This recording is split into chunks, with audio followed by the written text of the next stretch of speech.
Hi, everybody. Welcome to tonight's amazing Erev Purim program here with Coach Menachem Bernfeld. Thanks for joining us tonight. This year 135, and it's been amazing. Yeah, 135. So thank you for joining us, Erev Purim. Tonight's more going to be like a comedy skit. We're going to try to make everybody happy, and we'll just make a little sonus. Rabbi Yitzchok is a professional stand-up comedian, so we're going to have a good time here tonight. So we're looking forward to all the good jokes. Again, we start off every week first thanking everybody that comes on, that promotes it, that puts it on their statuses, they email their friends, post on the WhatsApp, and people know about it. Again, shares the Sichas Chavedim. We're going to schmooze it out, and we're going to have a good time tonight. So everybody who wants to join the WhatsApp chats, please WhatsApp me at 848-525-0066. Again, that's 848-525-0066. Or you can go to menachembernfeld.com, and you could sign up to his website to get his emails. We get all the information over there. You can get the flyers and the recordings and everything. So please join. Anybody who's watching the recording of this on YouTube, you can click on the like button. So me and Menachem can get paid millions of dollars from YouTube. And you can click on the subscribe button. So every Monday morning about 2:30 a.m. when Menachem uploads it, you get a ding, and you can watch every share there. And of course, you can watch on all the other platforms, Spotify, Apple Podcasts, Kalasha, and the phone numbers, and a million other places. So please join us. Again, a special thank you to advertising sponsors, the Lakewood Scoop here in Lakewood, Ellie and Ariel from 5 Town Central, Kyla Kaufman from JCN, from always posting us on all the digital platforms, on Matzev and all these other places. We really appreciate it. The Coach Menachem Show is sponsored by OKClarity.com. OKClarity.com is the online place for any Jews to find top therapists, coaches, and nutritionists. OKClarity professionals are vetted and have extensive experience working with the Jewish community. Yes, you can even find Coach Menachem there. Not me, Coach Menachem. I didn't make it to the list. If you're on the market for a therapist, coach, or if you're in a wellness professional looking to get more online exposure, you can go to OKClarity and also get a WhatsApp status with thousands of people. The number to them is 917-426-1495. That's 917-426-1495. Menachem will send out their website and the email with all the other stuff. Again, if anybody's here the first time, every Sunday night at 9:30, we do this year. We're doing this. It's going to be a 3-year anniversary coming up in about 2 weeks. So we're doing this for a little bit of a while. And please join us on the Zoom ID. We have different topics, different therapists, Rabbanim, and it's always wild. So please join us. Next week, after Purim, we have a very, very important share, a topic that we've never covered, and we have a tremendous specialist joining us. It's going to be an amazing show with Robert Bernstein and Menachem Moskov. They both specialize in children on the autism spectrum, and the program is titled Understanding the Misunderstood, helping your loved ones on the autism spectrum. So obviously, if you know anybody that's dealing with this, please tell them to join. It should be very, very informative. Robert Bernstein is like a world-renowned specialist. He came out with methods how to deal with children like that. And they also said there's a lot of parenting techniques on that will help regular children as well. So everybody should try to join. It should be powerful, deep, meaningful. Please join us next Sunday after Purim, as long as you're sober. Tonight's show, we have the schus and the honor of having Rabbi Yitzchok Feldheim, who actually agreed to come on Friday, Erev Shabbos, right? Something like that. So thank you for joining us. Last second, we appreciate it. And Menachem, we'll get into it. We'll start talking about the GAN and the Naden and the bushes. Everybody wants to know what we're talking about. They said, I have no idea. We'll figure it out. But he's a big speaker. He speaks, Aish, gateways all over the place for years. We're looking forward. And tonight's share is 135. Yamoid, Rabbi Arnoyach free to tell us what the gematria is tied into what we're talking about. Since we don't know what we're talking about, I give the floor to you. Arnoyach. Can you hear me? Today's share 135. I was discussing earlier this afternoon with Coach Menachem, and we really feel that this share is a real game changer, and it's going to tell us some real facts to enhance, to make the quality of our life much better, to understand things in much greater clarity. And therefore, it's apropos that 135 is Begematria Zeh Klal Gadol, teach us the big facts that we're going to hear in this year. And also 135 is the Gematria Chayim Toivim, to have a good life. So B'siyat L'Shmaya, we hope to accomplish this. What a beautiful Gematria, and we'll see if it ties it at the end. We'll see if you're correct. Okay, and now we're going to turn it over to Coach Menachem. I got about 20 texts today. What are you talking about tonight? So please let us know. What are we talking about tonight? Yes, thank you. Thank you very much. And thank you, Arnoyach, for the Geschmack Gematria. So I want to welcome everyone. Another Coach Menachem. Let's get real with Coach Menachem. Number 135 with a lot of Siyata D'Shmaya, Baruch Hashem. And we are 24 hours before Purim. which we're gonna, Mitzvah Hashem, bring a lot of simcha. And like we heard, many people want to understand what's the topic, because we use a topic that not everyone understands. We're too old to play hide and seek, and it's time to leave the bushes, return to the GAN, return to Gan Eden, which we'll hear more in Mitzvah Hashem from Rabbi Yitzchok. But if you think about it, putting on a mask could do two things.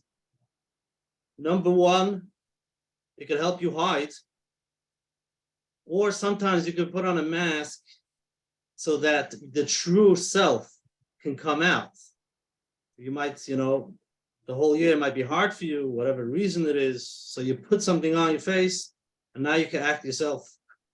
So there's two ways how to look at it.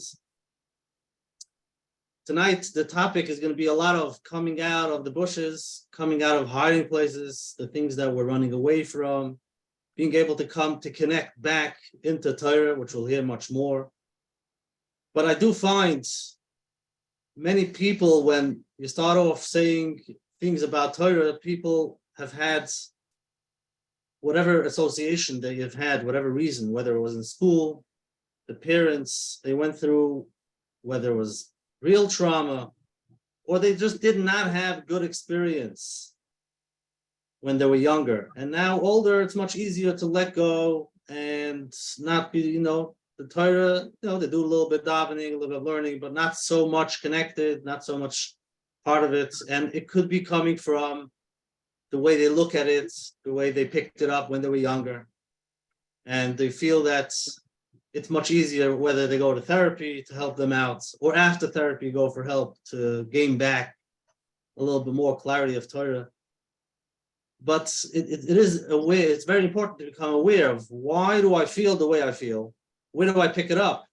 So that we can slowly connect back. And Mitzvah Hashem, tonight we'll hear much more and much deeper. I've had a long discussion with Rabbi Yitzchok, and I can tell you, you have to hold on tight. There's a lot of ideas, deep concepts, and especially on this program, most people love when it's practical. But I think tonight we were taking a step either before practical or much deeper than practical, so that we can slowly figure out what we could do. But first, to listen, to understand, to see where we're coming from, where we're going with these ideas. And Mitzvah Hashem, with a lot of Siyata D'Shmaya, thank you, Rabbi Yitzchok, for agreeing to come on and be Mahana the Oilam. Shkoyach. Rabbi Yitzchok, for the beautiful opening. So again, the topic of tonight's shir is, we are too old to play hide and seek. I just played with my kid hide and seek. It's time to leave the bushes and return to the GAN, which refers to Gan Eden, if anybody didn't get that. But that's the topic, and we're going to try to really get into some deep stuff. And practical, not practical, Purim is Nister, so we got to go with that mahalach over here. I'm going to read Rabbi Yitzchok's bio, and then we'll give it over. Rabbi Yitzchok Feldheim grew up in Washington Heights and is a graduate of Yeshiva of Long Beach, Mir, and Lakewood. Over the last 25 years with Gateways, National Lecturer for Eish HaTorah, Project Inspire, and for his own organizations. Rabbi Feldheim has lectured at his communities and campuses across the U.S. around the world. He has spoken for students of almost every campus with significant Jewish presence, from Boston and Berkeley to Wharton, Yale, internationally. And he's lectured in India, South Africa, Central and South America, and throughout Europe. And more importantly, Coach Menachem. As an expert in Jewish Torah philosophy, Rabbi Feldheim possesses a rare voice that is rooted in the yeshiva world, but at the same time consistently inspires students and even the most secular and liberal institutions, with a specialty in controversial topics and in defining Torah in public debates. His classes have listeners with a feeling of excitement and depth in Torah, and a feeling of calm and how everything fits together in perfect harmony. It's an honor to have you here, Rabbi Yitzchok. Floor is yours. Thank you very much. Wow. Baruch Hashem. Listen, so it's a big, I don't want to get too heavy, but it's a big schos to be part of this. Just in the dealing with you guys the last couple of days, it's rare to find people who are doing, very important work, but still have with a smile and a light, a lightness that I wish everybody I dealt with could approach the heaviness of life with the lightness that you bring to it. It would make all of us unnecessary. All right, let me get started. I I just want to say one word to introduce where I'm coming from. Like I spent like the last 20 years almost of my life going to college campuses. That's really the majority of my experience was dealing with not from Jews. It's a lot of fun to sit and talk to like Bnei Torah over here. But my whole previous experience was going to colleges. I used to work 1 hour a day. I would go to some campus somewhere in the US and talk to secular students. So the metaphors that I'm going to use throughout the night are mostly those type of metaphors. I continue to use them even when I go to broader crowds, because I find that it's easier to use a secular metaphor for a from crowd than a from metaphor. You have a broad audience.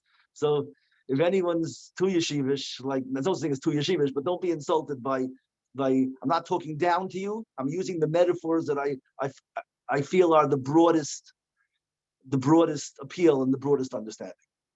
That said, let me say a few quick thoughts, just so I can give over where I'm coming from. For years I did kiruv, and I used to give these. I was very into Marals and Ramchals and Reb Tzaddik, and I would give very philosophical answers to life's problems. And I used to go to campuses. I would deal with all the important topics from a philosophical perspective. A few years ago, everything changed, and I would say my same Torah, my same ideas to the same students, and I would get this blank look on their faces.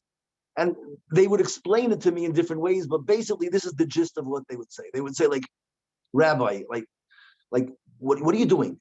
You think my problem is that I don't know what's right, what I should do? I pay $30,000 a semester tuition and I get drunk every night. My problem is not that I don't know what I should do. It's how come I can't do the things I already know? Like, why are you telling me new things? Take your stuff, put it in the back of the line. When I get around to the stuff that I know I should do, then I'll do yours too. But my problem is how do I live the truths I'm already aware of before we pile on new truths? And I saw this across the world. Really, the world changed. People stop. It's like, I think we do know more or less what's right. I call this the difference between philosophy and psychology. Philosophy is what is true. What should I believe in? Psychology is the struggle to live by what I already know is true. Things like pushing snooze buttons are not philosophical choices. No one believes that 5 minutes of nervous sleep is worth anything. When we push snooze buttons, it's the inability to face what I already know is right. So this is the perspective I'm coming from, and I want to give it from how I see Judaism approaches this. The title is based on the following approach. I think that, of course, the story of Gan Eden is a story of Gan Eden, but the stories in the Torah are much larger. They're paradigms for all of our lives. This is Gan Eden. America's not the Gan. I'm right now in Miami. I'm a stellar. I'm a rabbi in the hotel in Miami for Shabbos. It's a Gan. It's an amazing Gan. But New York is a Gan. New Jersey's a Gan. It's all a Gan. Earth is a Gan. This is the Gan that Hashem created. And we are Adam and Chava, all of us. And the story of life is HaKadosh Baruch Hu created the Gan with nothing more of an intention that the Adam and Chava should be dancing in his Gan, barefoot, in slow motion, singing Zmiris, with kids in matching clothing, beautiful suitors, smelling flowers, swimming in oceans, in rivers, streams, even mountains, flowers. The Rabbeinu Shalom was a mative. The entire purpose of the Bria was nothing more than mankind dancing in his Gan. And unfortunately, what Adam and Chava did, and every subsequent Adam and Chava, me, you, all the later Adam and Chavas, we all end up feeling Orum and hiding in the bushes. There are two places in the world. There's the Gan and the bushes in the Gan. And all the Adam and Chavas invariably find ourselves curled up in the bushes. And I believe that the entire Torah is nothing more than a guide to how to get Adam and Chava out of the bushes back into the Gan. That's the Torah. And that's our mitzvahs, now Yom Tovim. And my mission is to convey that to people, that the Torah is not trying to break them, it's not trying to twist them into, it's trying to help them get back into their own lives. That's the Gan. The bedrock of my hashkafa is that the healthiest person in the world are little kids. Little children are wide-eyed. They're sholim. They're born on fire. I once was asked to speak at an event, and they gave me a title. The title was called Kindling Our Children's Licht. That was the title of the shir. And I started off like, I don't like the title. It's a terrible title. Our job's not to kindle children's licht. Children are born lit. That's what a kid is. A kid is nothing more than a bowl of fire, a ball of fire. They're giddy, they're giggly, they're up at the dawn. The first people up in any house of little kids, they're on fire. The job of the parents is to protect the kids from having water poured on their licht. They're already born lit. We have to protect our kids from losing that spark. The first people up in the house are the little kids. And what parents have to do is they have to lock their doors and say, just because mom, you're up, doesn't mean mommy, tati have to get up. Tati has to go to shul. Mommy's going to work. Go play in the living room. Let mommy, tati sleep for another half an hour. And that happens for a few years, but not past 13, 14 years old. At 13 and 14, the parents wake up one day and the house is silent. And they go, like, who stole the kids? Like, what's going on? And they look, and there's their son, Avi's in bed. And Avi, Shachris, school, what are you doing? You got to get ready for school. Ta, I heard you, I'm up, I got it. 5 minutes later, you go in, Avi, you said you're up, Shachris. Ta, I'm up, I heard you. The third time, Avi, Ta, you're getting weird already, like enough. For the first stage of our lives, we're up with the dawn, we're up, we're alive, we're on fire. Things can't come fast enough and large enough. And then there's one day where things change. And now the kids start to lock their doors from their parents. And I call that the bushes. Now, we're all different and we all have different bushes. But the realization that the world is beautiful, the Torah is beautiful, I should be dancing in a GAN is the first step. Identifying bushes and identifying the ways to come out of the bushes. These are the sugyas that matter and what's important. And that's what I want to deal with you today. And we'll approach it from different sides. You know, this is what I dealt with for many, many years on campuses. With COVID, I haven't been to a campus in basically 3 years. I had to change my whole career. Today I deal with from adults. And there are many from married people with kids with Emunah questions. And I've had a chance to deal with the bushes, many kinds of bushes with many kinds of people. And I look forward to probing that together on this holy podcast. So you want to give me some direction, or I should just go on my trip? We're gonna guide you. We're gonna guide you on this trip. Okay. Okay.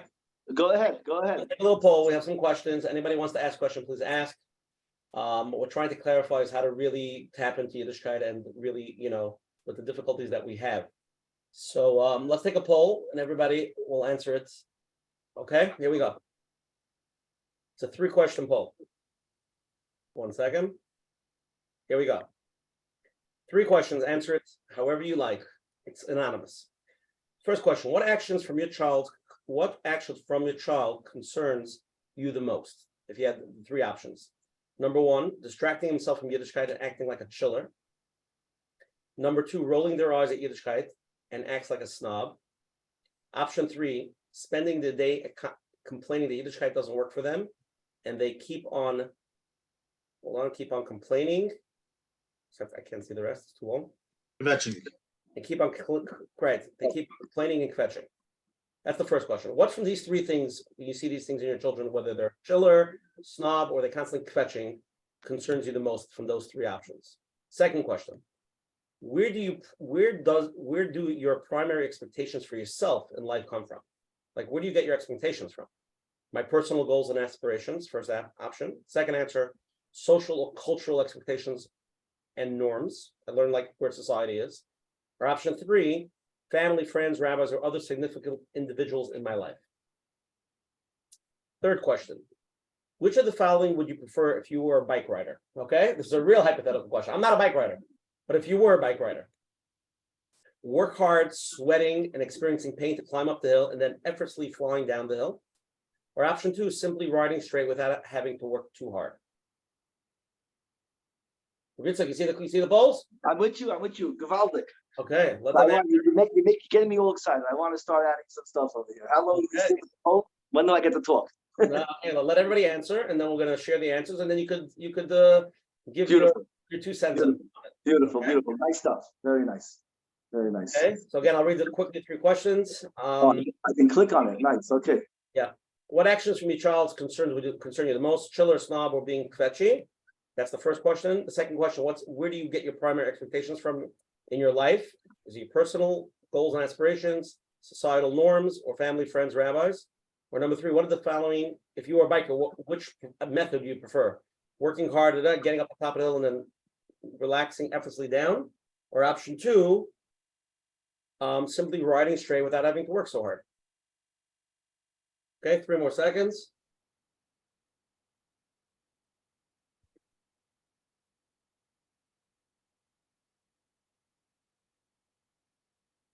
Five, 4, 3, 2, 1. You ready? Now we're going to share with everybody. Okay, here's what everybody said. What actions from your child concern you the most from these 3 options? 53% of people say when he acts like a chiller. 30% of people roll their eyes when the child rolls their eyes and acts like a snob. Or 70% of people say when they spend the entire day complaining about Yiddishkeit, it doesn't work for them and they constantly are kvetching. Yitzchok, you want to give a comment on that first one? Yeah, no, I think people are right on. It's amazing.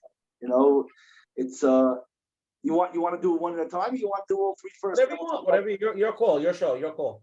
I don't know. Right now I just see letters. I want to see people again. So maybe we should finish with the poll and we'll comment on it. So I see your face. Number 2, where do your primary expectations for yourself come from in your life? 55% of people say my personal goals and aspirations from themselves. Only 10% of people say from societal or cultural expectations and norms. 35% of people say family, friends, rabbis, or other significant individuals in their life. So most people feel like it comes from themselves. And the third question, the hypothetical question, which of the following would you prefer if you were a biker? It's actually split pretty evenly. 49% of people feel they'd rather work hard, sweat, experiencing pain to climb up the hill and then effortlessly go down, while 51% of the people simply riding straight without having to work too hard. So those are the 3 polls. I'm going to end it. You could exit off your screen. Wow. If you want to comment them then, or if not, we can go straight into the questions, whatever you. No, I think that's amazing. I think you have, like, at least from the first, I'm going to be honest, the first 2 questions, yeah, I was saying like this is the healthiest group in the world. Listeners, those are the best answers. The third one, I only take the most healthiest people to be on my program. You have to be like part of the club. the third one, I'm not so thrilled with your audience, but that good. Now I feel like I have a job. So I'm gonna let me get busy. Let's talk to get real. So, you know, let me start with something very fascinating. You know, a lot of speakers have used this vehicle. I wonder if you ever had someone on the show use this vehicle. It's a common vehicle. I just have a really interesting direction I go with it, and it's like this. Has anyone ever talked about the ideas that the Eskimos have like 30 words for snow? No. You ever heard this thing? It's a famous thing. The idea is like this. It's a cool theory. It's the Eskimos use snow for everything. You know, they have snow houses and roofs and highways, cars and bedrooms and kitchens. So when something's very central to your culture, you need to have like a lot of words, nuanced words. You have to know, is this ceiling snow, wall snow, or highway snow? We don't need that. We just need to know, you know, there's good snowball snow, bad snowball snow. You know, in Miami, they just have to have one word for snow because it's a theory. But the philosophy, the idea is that words are developed based on need. And when something's important, you need to have many different words, synonyms for the same thing. And the idea is that since that's true, we know that's true, we have a non-biased way to figure out in any culture what are the most important things in that culture. Like if I ask anyone from the culture, what's your culture about? Most people become salesmen and spin doctors. They go, oh, we're about justice and kindness, you know? But you don't know, but maybe they're just salesmen. This is a non-biased way to figure it out. You don't have to ask them. Just open their dictionary and find which word is the most important, has the most synonyms. And those are the things in their culture that are most important. And they can't spin it because it's there to look at it, using a very absolute system to determine the primacy of ideas. Like, so the Eskimos, snow is their thing. You know, the French have the most words for love. That's their culture. The Irish have over 100 words for drunk. You know, you can Google that, it's real. But based on this idea, what do you think is the word in Lashon HaKodesh with the most synonyms? without any spin, opening a Jewish dictionary, what word has the most synonyms? And this is a non-biased way to figure out what is the central thing in Yiddishkeit. So I've heard Rav Pincus talk about this. I've heard many darshanim, and I've heard basically two answers over the years, and they're both beautiful. I used to do it myself, and I was a rabbi for years.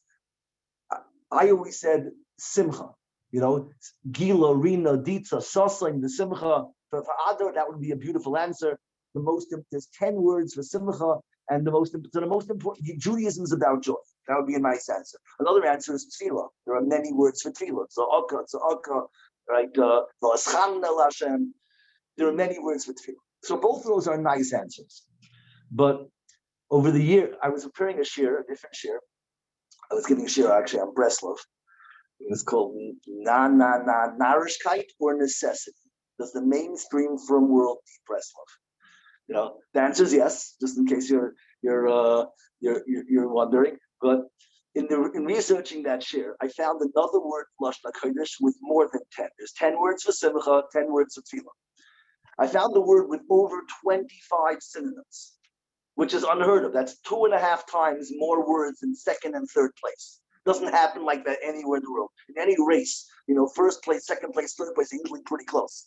To have first place so far away from second places means that this is far and away the most important thing in Yiddishkeit. That's hint number one. Hint number two is, when I tell you this word, it's going to shock you. People learn new things in life. We do. We learn new things always.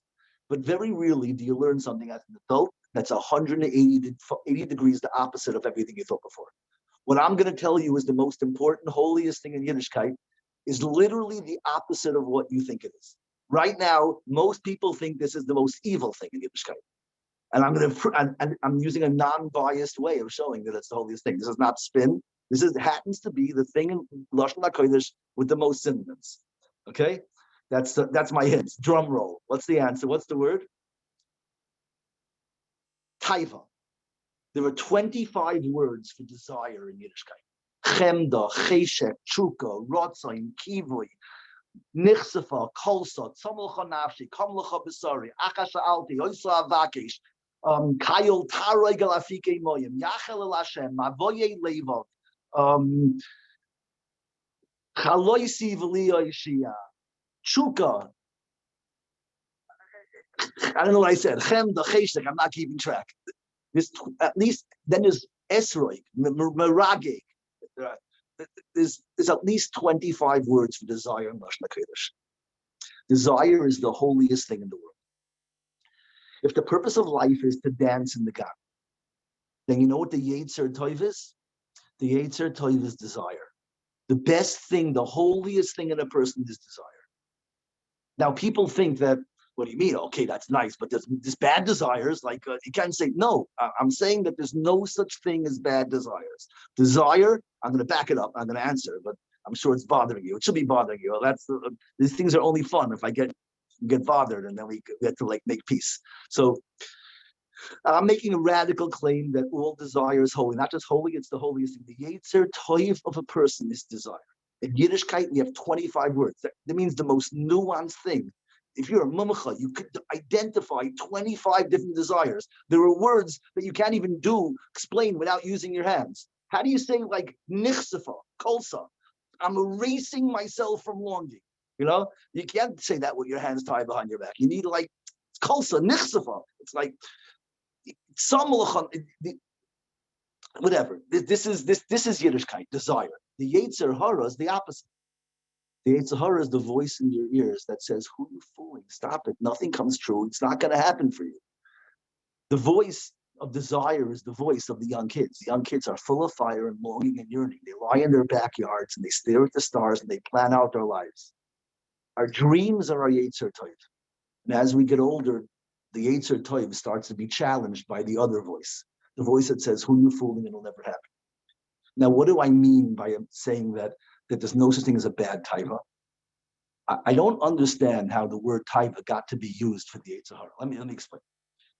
I'll tell you, the first thing I tell any group of college kids when I go to a campus, here's what I tell them.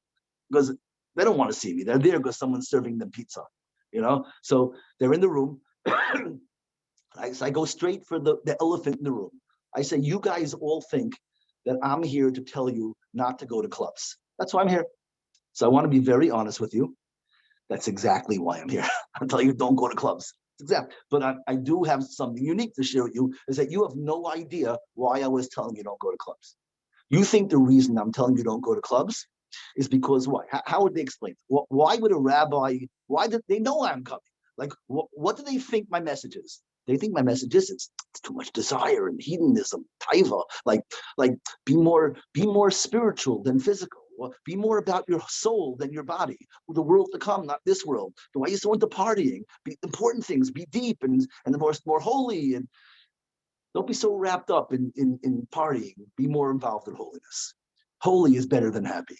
Something like that. That's what you think.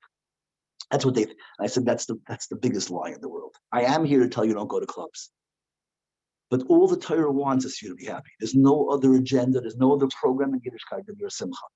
Do you know why I'm telling you don't go to clubs? Because nobody ever went to a club to be happy. The reason you go to clubs is because every year the clubs get darker and louder. It's a place to hide from everything you ever wanted to be when you were 10. When you were 10, you wrote a diary, you wrote a journal, you were proud of yourself and you were full of dreams.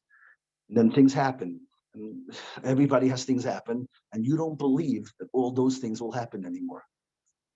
You know, the best way, listen, Purim's, it's almost Purim.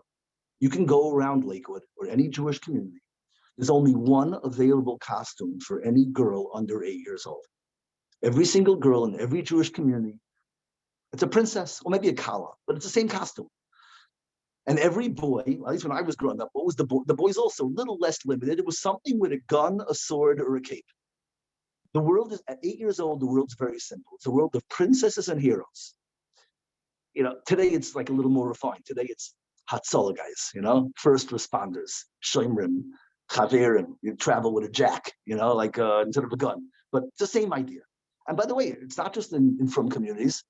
You go Halloween in any non-Jewish community, this is a universal thing. There's a reason why Disney is the industry it is. Because at 8 years old, before we've been damaged, before we've been broken, everybody believed in themselves. And when you believe in yourself, you want to be a princess. What's the princess dream? It's not the shallow thing, I want to be rich and live in a palace with fancy clothing. That's not the princess dream. What's the princess dream? The princess dream is that I want to be so valued, so appreciated that someone is going to risk their life to kill a dragon to deserve me. It's a statement of value and inspiration, is that I am so good that somebody's going to want me and change and grow to deserve me. And the boy's dream of being a hero is I want to be so valuable and so good and so hard, so powerful, so important that a princess is going to want me. This is how Shleimus looks. Shleimus looks is that she wants to be the thing that is deserved, and he wants to be the one who deserves her. And that's how we are. And then we go through life and we don't believe it's going to happen. And then that's where the word pain comes in. I mean, there's physical pain before that. But the way I define, I don't know if this works with the therapists, or the coaches, you'll tell me, but in my language, emotional pain is the experience of the gap between your dreams and your fears or your limitations, the things that tell you it's never going to happen. If your expectations and your limitations are not in sync, if your expectations and your limitations are in sync, then that's simcha. Simcha is where I become everything I ever wanted to be. It's when a girl is dating Prince Charming, when she curls up on her bed and she reads the diary she wrote when she was 8. It's like, wow, everything I ever wanted to be. That's shleimus. That's simcha. Simcha is, but let's say you're not there. Let's say I have those dreams and it's never going to happen. Who am I fooling? These are the voices of the Yetzer Hara. It's out of reach. You're lying to yourself. So now you have pain. And now the question is, how do we cope with that pain? So there are a number of ways that we cope with it. The first way is you mentioned in your question, in your poll, it's the chiller. It's the best word for it, is chilling. What is chilling? Nobody goes to clubs to be happy. You go to clubs to hide from your dreams. In the dark, that's a very severe way. But chilling is to stop caring about your dreams. It's to silence my dreams. Here's a very powerful way to say it. When I started doing Kiruv, So like, you know how high school kids and college kids, they have words they use, every third word is the same word, like, and it makes the parents nervous. So I'm going to give away how old I am. I hope nobody can figure this out, but when I started doing Kira, the word was, it was like this California Valley Girl stage of the world. It was like totally awesome. Everything was like awesome. Awesome. It's awesome with a Sephardi pronunciation of Hatach instead of the Kamatz. Totally awesome. I don't know if anyone remembers those days. Like us, totally awesome. That was the word. And it just made parents and teachers, everybody was great. Stop it already with the like totally awesome. You go to college today, you know what the number one word is, or any high school? What is the number one word? This you guys should know. You're living today. Today is our time. What's the number one word? Chill. Whatever. Whatever. I want you to think about this. There's no bigger gap between two words than the gap between awesome and whatever. Awesome is the most excited word in the world. It is full of light and optimism and hope. It's giddy and giggly. It's full of excitement. That's awesome. Whatever is probably the saddest word in the world. It's a long word, but it's much longer than it looks. What does whatever mean? Whatever means when I was young, I believed everything was awesome. And then things happened that I don't believe it'll ever happen. And now thinking about those things hurts me too much. And it causes me such pain. I need to figure out how to convince myself that all those dreams were not real and not important. So I came up with this word, whatever, which basically helps me convince myself that all the things that I always wanted are not important and insignificant. And hopefully now this will allow me to get through life. It's the saddest word in the world. And we lived that transition. My life spanned the bridge from awesome to whatever. And that's just a word way of a language, an observation based on language, but there are worse ways to observe it. You know, I started off saying kids are giggly. Kids giggle. You know, adults also laugh, but there's a whole different laugh. You know, what's Purim? Purim is Amalek. The word against Amalek. You know what Amalek is known for? What's the midah of Amalek? The trait of Amalek is called leitzonos. Leitzonos is cackling. It's sneering, derisive laughter. It's so strange that in language you could have one word for laughter that it somehow embraces giggling and sneering. I can't imagine two ideas that are further apart, but it's called laughter, but it's not this. You know, people think, somebody once wrote a song, I'd rather laugh with the sinners than cry with the saints. You know, I hear it, I know where it's coming from, right? When we picture holiness, you picture fasting and silence, and when you picture Rishayim, they're partying and drinking, but that's not Yiddishkeit. That song was not based on Yiddishkeit. People think that life is happy or holy. Do you want to be happy? The saints are laughing and the saints are crying and the sinners are laughing. You know, we're both laughing. We believe that holiness and happiness is the same thing. We laugh and they laugh, but it's two different laughs. We laugh that innocent laugh, the giggle of someone whose life is tahar and kaddish, and he's pure, and therefore he's optimistic, and he just doesn't feel ashamed. He doesn't have to hide in the bushes, and he sees the GAN as achievable and livable, and we giggle, and we go through life bouncing around. They also laugh, but I call that laughter the saddest sound in the world. It is the sneering, cackling laughter of someone trying to reassure himself and everybody around them that I'm fine the way it is. Trust me, I'm happy. It's an empty sound. It's not laughter or crying. It's two versions of laughter. And I think that version of laughter is sadder than crying. But this is the truth. These are two different ways to see this. You can see it through whatever and to awesome, the transition of awesome to whatever, the awesome of cackling versus giggling. Another way you mentioned in one of your questions, eye rolling. That's maybe the best way to show this. You know, I said little kids are wide-eyed. Teenagers perfect the eye roll. What happens between the wide-eyed and the eye roll? It's all the same thing. The people who roll their eyes cackle. The people who cackle and roll their eyes say whatever. The people who are giddy and giggly are saying awesome. The Yetzer Tov is those dreams. The Yetzer Hara is those fears. You know what happens to these girls in college? I go to colleges and I talk to the students and I say the girls because they're deeper and they for guys, the guys it's not so difficult. When you feel the gap between your expectations and your limitations, so it hurts. But for a guy, I just need an Xbox. I need to play a game, and I forget all my pain. We disconnect so easily. But the Rebbeinu Shalom created women so deep that the pain doesn't go away so fast. And an Xbox, I think this is why girls don't play Xbox as much as guys do. This doesn't work for them. If the Xbox didn't work for guys and they kept on thinking, let me tell you a story. It's a heavy talk, so I want to mix in a story. It's a sad story, but we'll get happier in a second when we start talking about how to get out of the bushes. But I wanted to define. You first have, because no one understood the title, so you really have to define the bushes pretty well. I didn't finish that sentence. I said the girls in college have to burn their diaries. It's a cliche, but it happens. I had a girl tell me that she came home from college her sophomore year, and she couldn't even look at the right side of her room in her parents' house. What was on the right side? She has a dresser on the right side. And in the dresser is a drawer. And in the drawer is the diary she wrote for 3 years when she was 8 to 11. And it hurts so much that she can't even look at the dresser. Do you know how deep you have to be to feel that?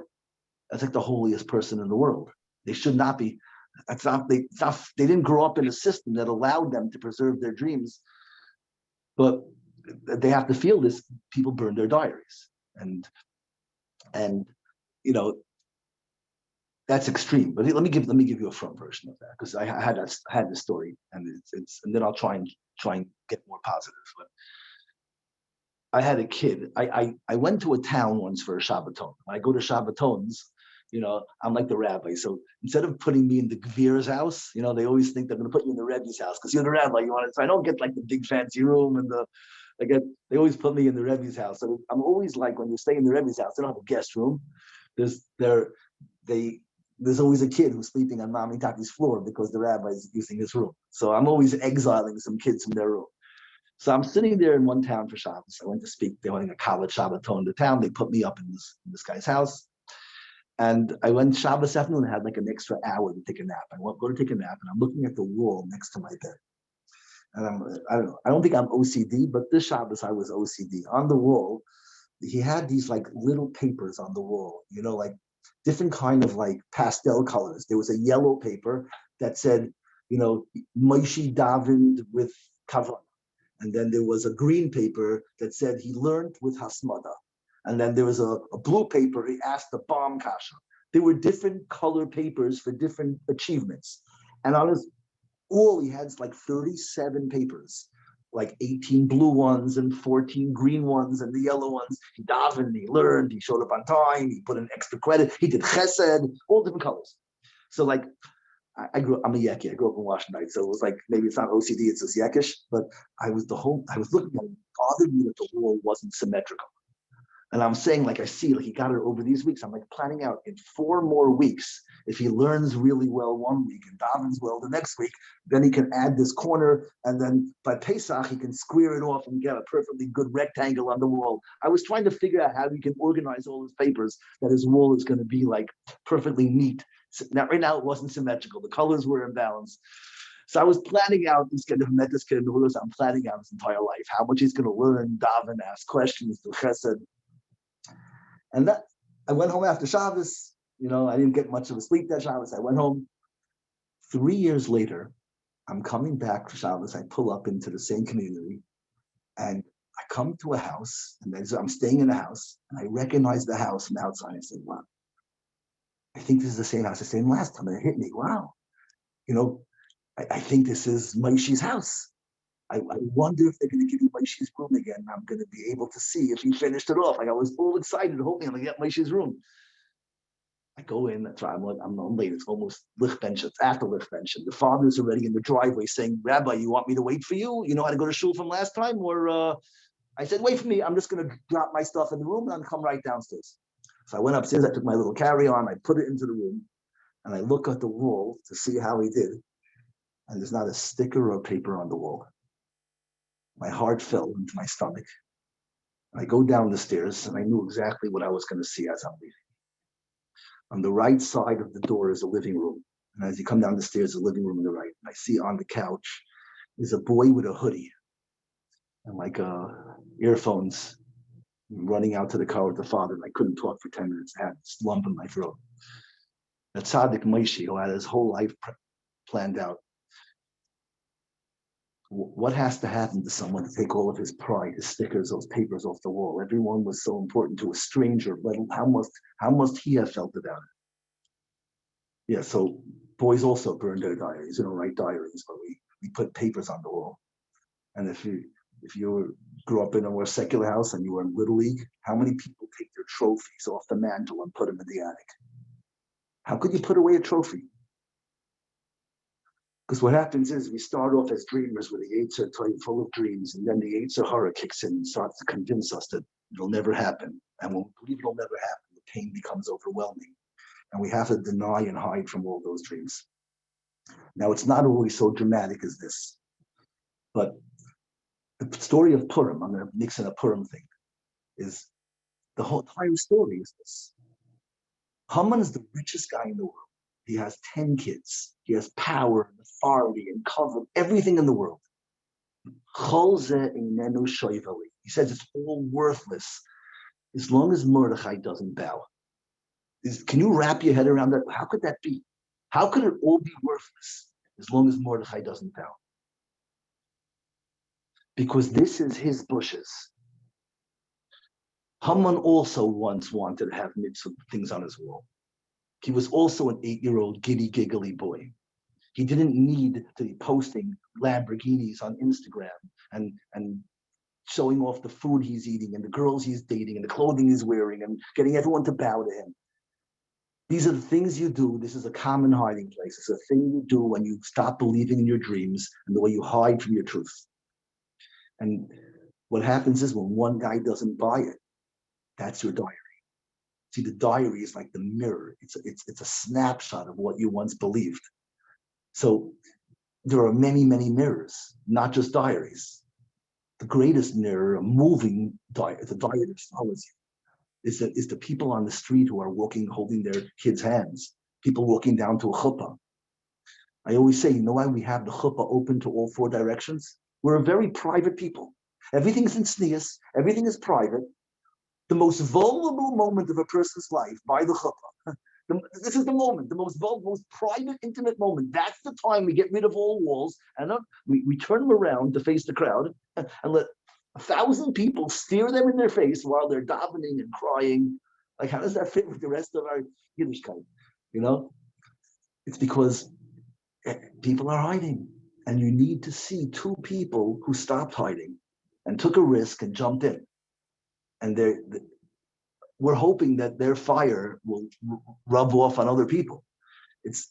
They're a mirror. Everybody wanted this once. And then we all roll around and say marriage. All my married friends are miserable. You know, they just want money. Like, everyone has their stories. But no, go look at these guys.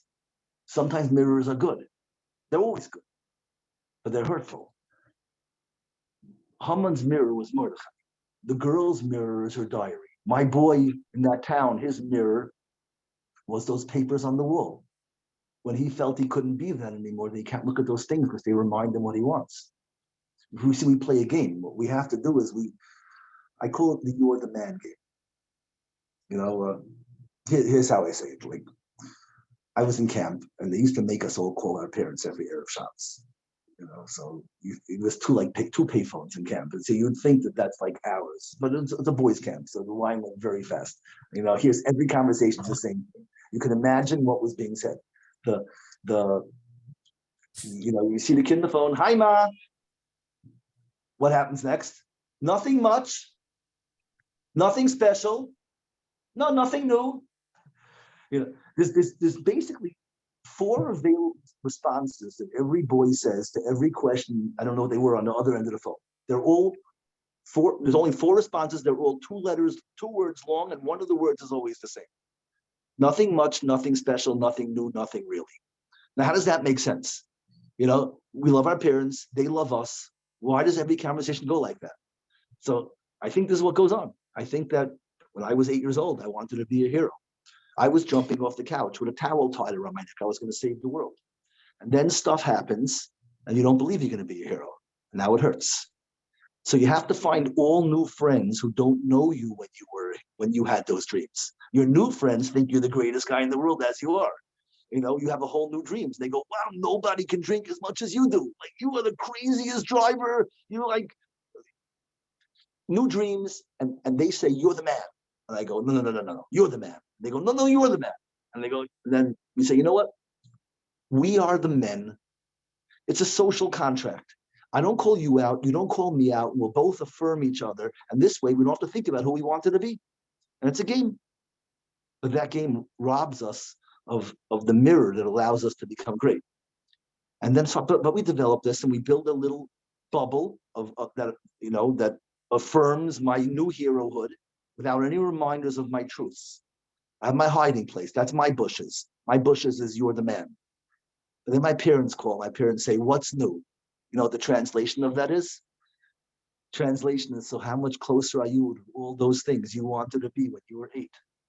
My parents don't want to hurt me, but they don't know what I went through. They look at me as that perfect 8-year-old boy, and they went through their own rejections and their own pain of their own dreams, but they look at me as that kid that all my dreams will still come true, and they're excitedly waiting.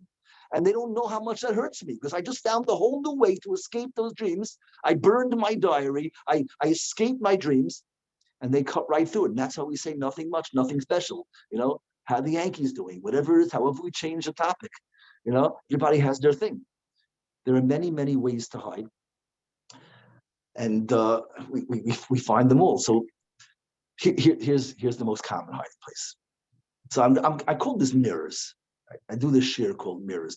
I like 5 levels of. The first mirror is the diary. What a diary is to a little girl. What a diary is to a little girl is what parents are to all kids. What's the next level? You see, each level gets more intense, because the diary, it's a powerful mirror. I have pain. I want to let go of my dreams, and letting go. What's letting go of your dreams? That's like sort of like running away from everything. We define happiness is the experience of who you wanted to be. So burning your diary is writing off happiness. All you can be possibly now is numb. The only experience you could have from hiding is no pain, but you're not going to have joy because you wrote off your dreams. So the people hiding are the people hiding in the bushes. The burning the diary is just. But let me just show you the next level. The problem with the diary. Let me pause you for a minute. Let's get into some questions, okay? Sure. Okay. Okay. Let's go to the first live question. Here we go.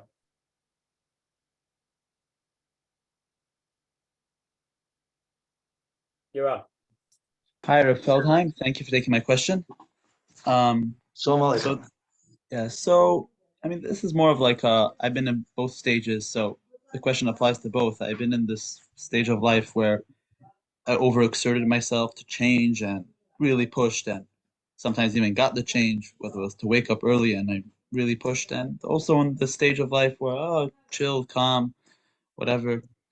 But one thing in both situations is there's always this feeling of like it's never enough. There's never satisfaction. Maybe I have to change more. Maybe there's more I have to perfect myself, and happiness never comes because it's the ocean looks so big that and we're never going to get there. So how do we like appreciate the moment and the journey itself, whichever path we take, that we're working on change, and whether it's Amidos or Avodas Hashem or anything like that.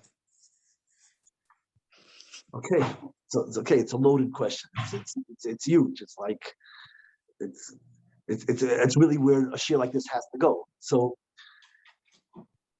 to pick the point that I think is probably, again, I don't know you personally. I don't know your journey, but I can talk in general terms. I can talk about myself. Like you even pointed out, I think you said you worked on waking up. Is that what you say? Davening in the morning, like yeah. So I think like what happens is we tend to look at things like a little bit like artificial. I'm not saying you look at this, but this is the way like mitzvos change. I'm going to change this, and then Hashem is going to reward me. Hashem is going to change the facts of my life. I'm going to get opportunities and gifts. Now that definitely could happen, and I want to go there. That's a later part of the talk, and it's very important. But the real thing is much more central than that. I mean, I'm talking about myself. Let me talk about myself, because I'm going to use, because I feel like what you said resonates very much with me, and I'm going to give you my story. So how do you get out of the bushes? That's your question. I use the mashal. This is the GAN. Adam and Chava are hiding in the bushes. So I'm Adam and Chava. So now I want to look at the Torah and see how do Adam and Chava get out of the bushes. So Adam and Chava make something called chagoros out of fig leaves. They take fig leaves and they put on a belt of fig leaves, and that somehow allows them to come out of the bushes. So if it's all a mashal, if it's also a mashal, so then I want to know what's the nimshal, what's the metaphor of the fig. I'm looking for what's my fig leaf. How am I going to come out of my bushes? How am I going to come back into my world? So if the Yetzer Tov is my dreams, so the real question is how do I recover my dreams? That's really, I'm just going to plug in the real words for what we're describing. So from hiding in the bushes means that I'm saying whatever, or I'm burning my diary, or I'm saying, I'm hiding from my dreams. So going back in the GAN is recovering my dreams, is overcoming all those negative doubts. So the fig leaf is, and the reason we went to hide in the bushes was because we felt ashamed. So I want to know is, how do I fix my shame? What was the cause? Now, the opposite of shame is pride. So why don't I feel pride? What am I missing? And the truth is, we all have, I think most of us have accomplishments. There are things we're doing in life that should make me feel proud. And yet I'm still in the bushes. So how come it's not working? So my mashal for that is, and this will help us figure it out, is let's say, I don't think people do this anymore, but it's a good mashal, is you want to take a bath. So when you want to take a bath, well before the bath, you go and you turn on the hot water, you fill up a tub. And then you come back 20 minutes later and the tub's not full because you forgot to put the stopper in the bottom. I feel like that's the story of at least my life, is that I've had a lot of accomplishments. There are things I did great. There are things I'm good at. How come my tub's not getting full? Why don't these things build on each other? And why don't they go, can I say, I just feel like I need to say one thing. It's a little bit of a tangent, but I'm going to come. It'll just make everything I'm saying more clear. You have time, and you'll appreciate it. It's just, I just had this discussion. It's going to literally sound not related, but it's very related. Is somebody was making the argument. I was by a Project Inspire, and we did a share on like the issue that people say, like, why is the frum world so against letting kids see internet and things? Like, instead of telling kids they shouldn't see things, shouldn't we be training them to deal with it when they saw it? That was the question. It's a decent argument. They're saying everyone's going to see inappropriate things anyway. So why are we working so hard to stop something that's inevitable? And then when they see it, they're not ready for it. We should be teaching kids how to deal with shame and seeing things inappropriate. And this way, when it happens, it's a nice argument. It could even be l'shem shemayim often, maybe usually, whatever it is. Here was my response. My response is that it may be true that people will always see things. But what happens is when you see something inappropriate, you feel shame. The reason we feel shame is because the definition, I should really define shame. The definition of shame is the feeling you feel when you cop out. Everyone's shame is different, because shame is just, I didn't live up to my own standards. Whatever I believe I should be, and I don't do it, I feel shame. And so I wanted to kill a dragon and get a bas melech. Again, use my college metaphors. I wanted to carry that girl's books home from school. I wanted to mow lawns the whole summer, make enough money to buy her an ice cream. I wanted to earn her hand. I wanted to be deserving. And instead, I just clicked on something. I saw everything I ever wanted to see. I feel like a cheater and a fraud. I didn't deserve it. I didn't earn it. I didn't earn it. This is why the Torah is so into Shmiras Einayim. You know why? What do you mean? There's no victim who's hurt by it. The victim's you. Is that you feel busha. We don't believe anything huge happens when you see something inappropriate. Something very tiny happens. You feel a little shame. But that little bit of shame is what ruins everything, because the innocence of a child, his feelings of being deserving is the engine that allows him to dance in the GAN. The second you feel shame, you lose that balance. Now you're reluctant and hesitant. You don't feel like a hero. You don't feel deserving. The problem with Shmiras Einayim is so important because you feel deserving. Life is full of compromises and full of things that cause shame.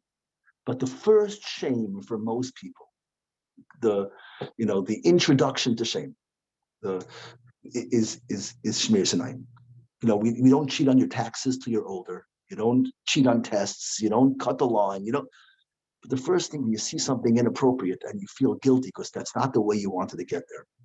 So what happens is like this. When a child sees something, the shame runs right through his personality unchecked and destroys him. But if you can delay that till the kid makes a siyum on a Masechta of Mishnayos, definitely a small Masechta Gemara. So now the kid worked. Every Shabbos afternoon, he learned with his father extra time and he finished the Masechta. So now he's proud of himself. He worked. And now if he sees something he shouldn't see, there is a response to the shame. He feels guilty and ashamed, but he also feels pride. If you can delay it another 2 years and he finishes Bava Kama, or 3 years and he finishes Bava Basra, so now when the shame comes, maybe it is inevitable. But if you can delay the experience of shame till the kid has something huge, so then there's an answer for it. We in the Haredi world, we don't believe that we're going to delay things forever. We're not living in La La Land. But we believe that the longer you could delay it, the more the person has accomplishments. Eventually the shame will come and he'll be able to look at it in the face and say, what do you mean? I finished Shas. I don't miss davening. So the shame there's an argument and he can win and he can go further and say, no, I had a bad day. But if it happens too early, you don't have, and you can't say that. So I had to do this because I wanted to show you when you're filling the tub, why doesn't the tub fill up? I did a good thing, so why don't I have a response to the things in my life that aren't good? And that's the real question. I get rid of the magical part of the question. Like Hashem is not giving me opportunities. I'm suffering. I'm being punished. Not being punished. I'm not embracing the gifts, the opportunities that Hashem gave me. Why am I hiding in the bushes? So I figured out for myself why am I in the bushes? I call it, what's your crack on the bottom of your tub? Why is the hot water in your tub not filling that you can enjoy the hot bath? So for me, here's what I discovered. Every Gemara I ever had in my entire life, all my years in school, the first page is perfect notes. The margins, the Maram Shif and the Maram and everything. The second page is still just not as neat, but it's there. The third page already has some cowboys. The fourth page is architectural renderings of my dream house. The fifth page of the Gemara, I don't even know where it is. It's just not there. Every Gemara is missing Daf Dalet, Daf Hey. So what did I teach myself about Yitzchok Feldheim all my years in school? I learned that he's a smart guy, he has good kashas, but he has no stamina. He's good for 4 days. The crack in the bottom of my tongue is no matter what I'm good at and how good kashas I got and awards and prizes, who am I fooling myself? In the end, I'm going to bail out and it's not going to work. So I don't embrace my life. The secret to getting out of the bushes is you have to find the crack in the bottom of your tub. Everything else is not going to work if all of your stuff is draining. You may be working forever. You can go to the gym and lose 50 pounds. You can do 1,000 things. You have to figure out is what was the thing that you're hiding in the bushes. You need your fig leaf. Your fig leaf is covering your erva, your exposure. Where am I exposed? The fig leaf. So for me, what worked for me and was the hardest thing for me, because there's a reason why I didn't finish the fifth page, because I did have a problem with stamina. And I was good at new things and exciting things. And as soon as it became regular, it lost its spark and its interest and its challenge, I fizzled out. So you know what the cure? There's 2 cures for that. For me, if this is your problem, my cure was davening with tzibur, shachris, in a makom kavua. I was going to Satmar every morning in a different room, and that didn't do it 100%, but helped a little bit. And I finally found the shul that I sit in the exact same place every single day, in the same minyan at the same time. So you reframe the way you see yourself. And I'm not a guy without stamina. Hashem knows where I'm sitting. I'm reliable and dependable. You can count on me. And it takes 40 days to redo the way you see yourself. If you don't miss a tefillah for 40 days in the same seat, in the same shul, you will start to see yourself as reliable. And that's the fig leaf that covers your exposure. And then you'll find that you don't know how many things are amazing about you, and they'll all just build up because they're not draining anymore. Everything was there. It takes one crack. The secret is to identify your crack. That was my crack. And I want you to know this. I think I'm always worried I project, but I don't know if I'm projecting because I've heard this from a lot of people that identify with this part, what I'm telling you. There's another cure. And the other cure is, I'm not saying another cure because you shouldn't do this. You do it in addition. Chakras is the olive phase. But the other one is Daf Yomi. Daf Yomi is amazing. Because Daf Yomi, you see, it's not lumdus. If you get too much and you're doing taisvis and rishonim, then you're undoing this benefit. I'm not saying you shouldn't. It does other great things. But there's a benefit of Daf Yomi where it's not an ego trip. I'm not a rock star. I'm not a goy. Daf Yomi means I'm consistent and reliable. It's humble. I am an Eved Hashem. Hashem knows where I'm sitting. He knows where I am from 7 to 8. If you do Daf Yomi for 40 days, you start to see yourself as reliable. See, if you make it too much lumdus and things, then you lose the reliability angle because it's wrapped up in the genius side of it. Like I'm finishing Shas. This crack that I'm describing is a consistent and needs a simple thing like chakras. And you can't sit in the Mizrach Vant either. It's the same thing with learning trumpets. You have to sit in the middle of shul. You sit in the middle of a row, in the middle of shul, and you just become a consistent person. And your life changes. You will take on challenges that you never thought you'd take on because you'll have the confidence. It's not magic. You'll excel at it because you believe in yourself. The reason we fail at stuff is because we live tentative and with trepidation and we're hesitant. We don't do well in business because we don't knock on the door loud enough. We don't knock on the door loud enough because we don't believe we're going to succeed. But if you don't miss a minyan, right, and you don't miss a Daf Yomi, then you see yourself, I'm the most reliable guy in the world. I know I knock on this door, the guy's going to call me, I'm going to return his calls, I'm not going to flake out on him, I'm going to close a deal. It might take 3 months, but I'm going to make a lot of money. And then you do knock on the next door. And then it comes to shtuchim. You'll go into the shidduch with confidence. Nobody wants to date someone who looks defensive, like they're caught in like a deer caught in the headlights. When you start to believe in yourself and you start to be confident, everything changes. The guy with the fire, you got fire in your eyes, the little kid again, because you undid the shame and you reverted. That's what it means. You push the reverse button. We know exactly what emotional aging is. Emotional aging is the wear and tear on my pride and my feeling of deservingness that happens from compromises or weaknesses. And when we patch up that with the fig leaves, we reverse it, and I'm not live, and you don't know how it snowballs. You go with a shul, you're smiling, you have a look on your face, people want to schmooze with you. You never had a good schmooze. People are talking to you. They're talking to me, they always talk to him, they're talking to me. They have a vibe going on. And now you talk to people, you feel unbelievable. So now you go to work and you go to your chavrusa and you're learning, you ask a kasha because you're really in the zone, you ask a kasha. And now he goes, wow, what a kasha. So now you go to work having asked a great kasha. So I feel bad for whoever you're doing sales on that day. He's going to have to buy what you're selling. Nobody's going to overcome that feeling you have when you're on fire. This is my answer. My answer is identify for you. I don't know if this is your thing. Identify the crack on the bottom of your tub. You plug the tub. You haven't tried everything. You tried everything. You've been filling the tub with scalding water for hours and days and months. The issue is the crack. Find your crack. This is a lot of people's crack. Stamina. Yeah. Let's go to the next live question. You're on. Hi.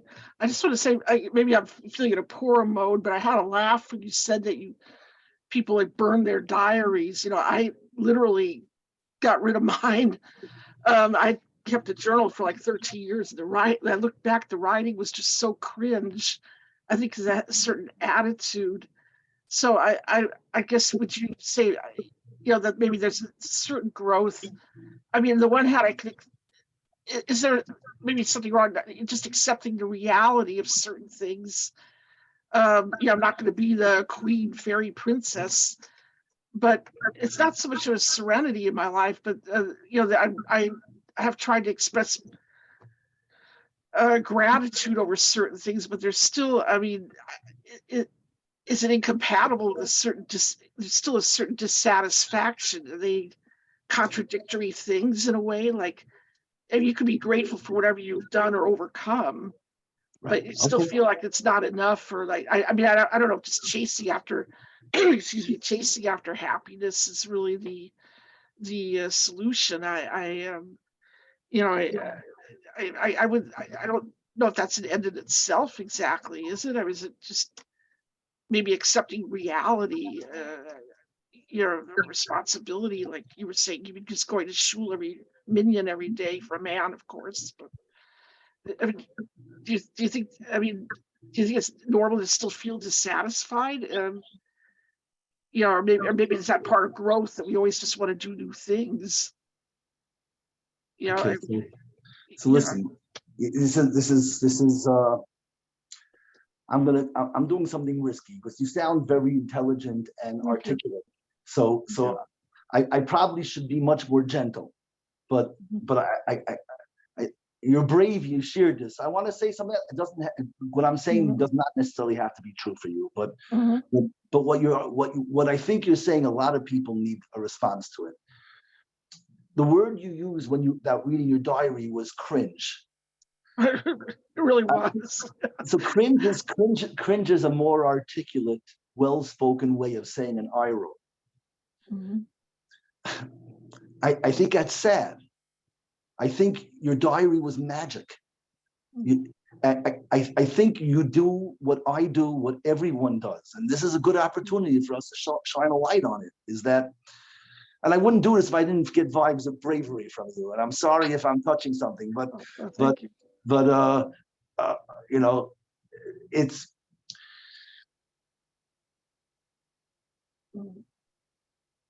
everything's about joy, and you never write off joy. There's nothing more dangerous than cringing or eye rolls. It's basically. Can I tell you a story? Okay, it's a good story. I say a lighter way to say this without sounding like heavy. I worked for an organization, and I'm a little bit of a disaster. At least this was before I really davened every day in the same seat, the same minyan. So I wasn't like organized or responsible. I don't know, today it might not happen. But the organization had to hire a girl. Almost her entire job was to manage me. I never met her really. She was in the office, and she would call me every day and say, Rabbi Feldheim, today you're flying to this and this city, from this and this airport at this time, you're going to this school, you're talking about this. And then she would check on me an hour later before the flight to make sure I was in my car and I was parking, and make sure I boarded the plane, and make sure. And I would always say, stop it. You're going to give yourself a nervous breakdown. I never miss a shir, but you're going to get an ulcer, and you're going to. So that was her job, and she was nice, and she did it gently, but it's like a tough job to boss around someone like twice your age. She did it with grace, and she was great. And I just realized this might be like a cringy story to say because people are going to get upset, but I don't care. Okay, I'm a big boy. I can take listen to a story. Listen to what happened. You'll hear why I feel like maybe I shouldn't have said it. I just realized what the punchline was. I should think before I jump into pools. Here's the story. So one day the office made a huge event for a Chodesh, and they said, Rabbi Feldheim, can you come down? I took the job. It was understood that I was not coming into meetings. I'm not a meeting guy. It wasn't my thing. But they said, I know we don't bring you in. Come and speak in the office for a Chodesh. Everyone's coming. I said, sure, that's nice. I'll come. So I finally met this girl. And I met the girl, and I have been talking to her every day for 2 years. She was managing my day. So I said, wow. She goes, oh, it's so nice to meet you finally. Where are you driving from? I said, Lakewood. So she goes, oh, Fakewood? I said, oh. I said, oh, now I understand. I'm on the phone with you every day. You are so put together. You are so healthy. You're so organized and smart and gentle. I couldn't figure out why you're not married. I couldn't for the life of me. Why weren't you gobbled up? And then I realized what happened. I said, I'm sure that line, it's a great line. It's really sharp, really biting. You're like a bacher, like a guy. If you were in the dorm, we love those kind of lines. Like you're a great chamusa. I said, but I'm sure it's warranted. I'm sure you went on disaster dates with disaster guys. I probably know half of them. But you don't understand. It's a guy goes on a date. Life is hard. A girl is pure, and you're light. You brighten up his life. He needs to go on a date and see how bright you are and how happy you are. He's going to marry you in 2 seconds. It's a great line. It's so sharp, and it's not what he wants. He has enough darkness and biting sharpness in his life. You're his ticket to joy. You can't do that. I'm sure there's good reason, and I can't undo whatever you experience. But the bitterness is dangerous. It's not you. I said, here's what you got to do. Before you go on the next date, you got to stand in the mirror before the date and just giggle. Practice giggling. And whatever he says, and I was stupid or weird, you just giggle. And the Torah, you giggle. He goes, it wasn't funny. He goes, it's just the way you said it. I don't know. You just giggle. In the restaurant, everything giggle. That's what the guy will have the best date of his life. And you're not cheating because you happen to be an amazing girl. The only thing you're missing is the light that you're supposed to have. Anyway, I stopped working for that company after a while. I didn't see the girl. A few years later, I saw her by like a Kiruv weekend somewhere, and she's pushing a baby carriage. And I saw her. I was so happy. I went over. I said, "How does he live?" She goes, "Rabbi Feldheim." I giggled my way to the chuppah. That's what she told me. Now, we look at our lives and we cringe, or we roll our eyes. I get it. I get it. I get why. I get why we say sharp lines. That line that she said was basically an eye roll. It was a cringe. There's good reasons. But you know what? If you're the best hider in the world, let's say nobody rolls eyes like you. Let's say nobody cackles like you. Nobody whatever is like you. Does that work? Of course we feel empty. There's no such thing as hiding. I was telling you the mirrors. Let me just go back and show you the next mirror, and you'll see it very clearly. The first mirror was diaries. They don't work. You know why? Because they're flammable. So they're flammable. The next mirror is parents. What's new? Now, parents are not flammable, unless extreme circumstances, but I don't advocate it. Parents are not, but you can hang up on parents, and you can say nothing new, and you cannot call as often as you should. So Hashem raises the ante to mirror level number 3. You know what that is? Wives, women, for a man at least, from my perspective. How come every man sits by breakfast and we read the cornflakes box for the 37th time? Like, I know every single major brand of cereal, every nutrient by heart, with and without a half a cup of skim milk. I own it. We don't read anything twice, definitely not 3 times. Why cereal all of a sudden is so intriguing? It warrants 47 times. If you have the Frum brands, I can do the Heimlich maneuver in my sleep. Why is that? Because you know what's behind the cereal box? Your wife. And you know what a man sees when he looks his wife in the eyes? Everything he promised when he was a chassan. And if you're not that guy that you promised me a chassan, you can't make eye contact because she's a mirror. You might not, I'm a boy, I never wrote a diary, and I don't call my parents enough, so nobody's reminding me. But every time I see those eyes, I see those big eyes, like, I believe in you, I'm waiting for you, and that hurts. So what we do is we read cornflakes. So do you think that works? How long can you read cornflakes? Eventually, I tell guys, you better hurry up and figure out how to move the cornflakes box. You know why? It's very hard. Because eventually, if you take too long and you remove the cornflakes box, you may see something even worse in those eyes. You might see that look is gone and they're not even waiting anymore. They gave up on you. And that's the saddest thing. But there's nothing gained in the cornflakes box. There's nothing gained in cringing at our journals. Who cares if they're childish? Princesses are not La La Land. It's not a dream of, yes, princesses are La La Land, but the dream of being valued is the realest thing in the world, You articulated something in such a way that you must have picked up skills in life to see things. It's good. I talk to people all day long. People don't articulate what they're feeling or thinking well. You make every conversation easier.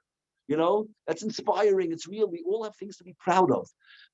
Instead of watering down our dreams and saying nothing matter, which is what most people do. So listen, if I believe that it was possible to roll my eyes and say whatever and solve all my pain, I'd sell it. I give speeches of how to pronounce whatever properly, but it doesn't work.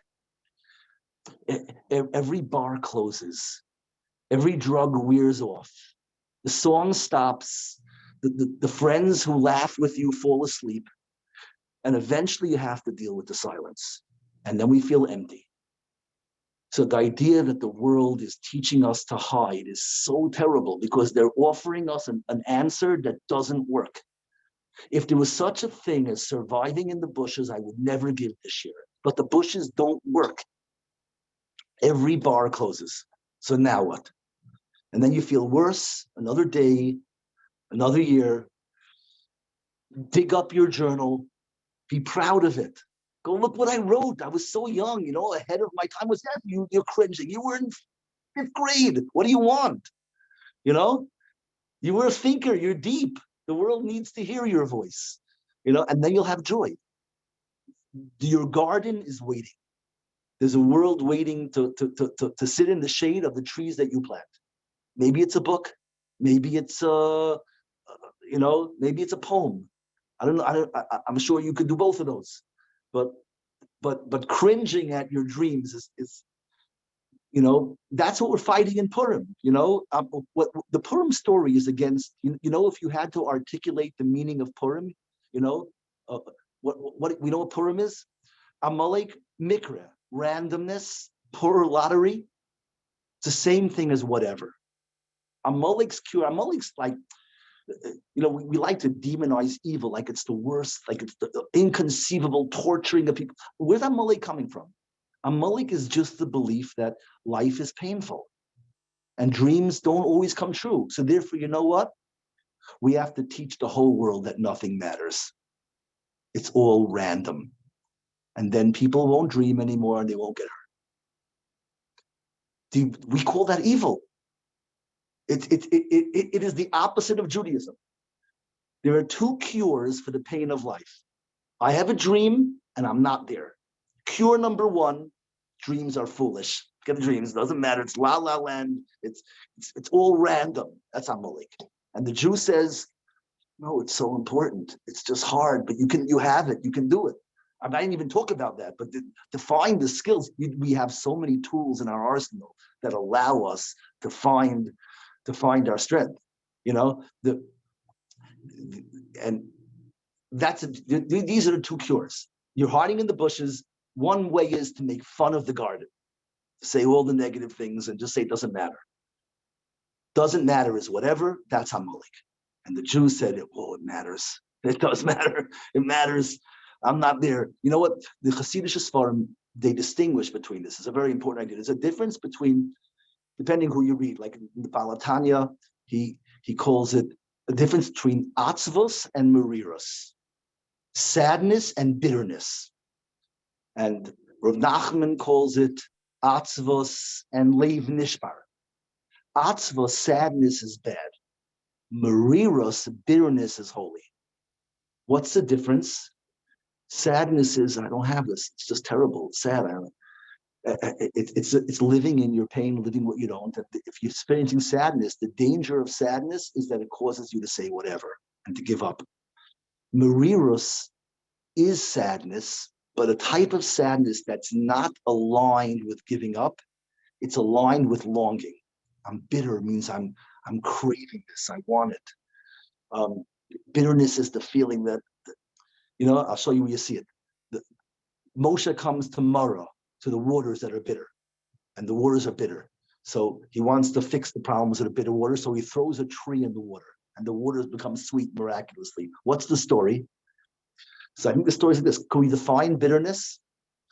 Bitterness is the feeling we feel when I wanted to give, I never got a chance to give. I feel frustrated. I had so much in me to give, and I never got a chance to share it. It's like bottled up yearning that never found an avenue. So what's the cure for bitterness? Well, if the bitterness is the feeling of I wanted to give and I never got the chance. So if water is bitter, why would water be bitter? What did water want to do? What's water's dream? Water's dream is to irrigate plants. That's water's dream. Water wants to cause plants to grow. And that means this water never got to irrigate something. So when you see bitter water, you know what you do? You throw it a tree. And when the water gets its tree, it stops being bitter. That's why bitterness is holy. Bitterness is yearning, looking for a fulfillment. Sadness is when the yearning's gone and it's just living. So sadness is usher. Bitterness is holy. Is look for it. It will come. And it's a heavy thing, but you had a heavy question. And I want to see your poem. Are you a poet? That wasn't a no. That was like, I don't want to say. I do writing. It's the effect. In fact, I've digitized in our repository. Yeah, I do writing. Yeah. Thank God. Yeah. No, I look back. I did. Thank God. Getting certain accomplishments. Yeah, there's always this feeling that I didn't do enough, or not really doing the direction societal. I've always marched to the beat of a different drum. Yeah. You didn't do enough. You know how I know? Well, you're still alive. If you did enough, you'd be gone. Yeah. The Rabbi has another 50 years ahead of Thank stuff for you. Yeah, thank you. Send me a poem about rereading a diary with a newfound respect and stopping to cringe and not judging your 5-year-old, your 10-year-old self by your graduate degree in literature. Okay. Thank you. All right. Okay, so let's go to this question. Okay, somebody sent in over here. Great question. Teenage girl. As a teenage girl in a mainstream school, I feel like everyone is trying to bring me down, always checking on my clothing and asking me to be quiet. I feel like I'm losing the life that I enjoy. How could I understand and cope with that? Oh wow. Okay. All right. You know what? This is one of my frustrations is that I don't get to talk in Beis Yaakov's. Because people consider this kind of Torah a little edgy. So I do speak in Beis Yaakov's out of Lakewood. I live in Lakewood, and there's 500 of them. I have to go like to St. Louis and to Indiana and who knows where to talk in Beis Yaakov's. But I so much want to share this. Okay, so it's so important. I once did a shir. You mentioned like the rulers and the measuring, and I once gave a shir called Sneas, bringing all the misconceptions to their knees. Okay, whatever. It's a play on words. But okay. I was by Product Inspire. We had a panel, great Menachem. Everybody was an amazing panel. And someone asked the following question. Related, same as yours from a different angle. Just it's good for now. It's Purim. The question was,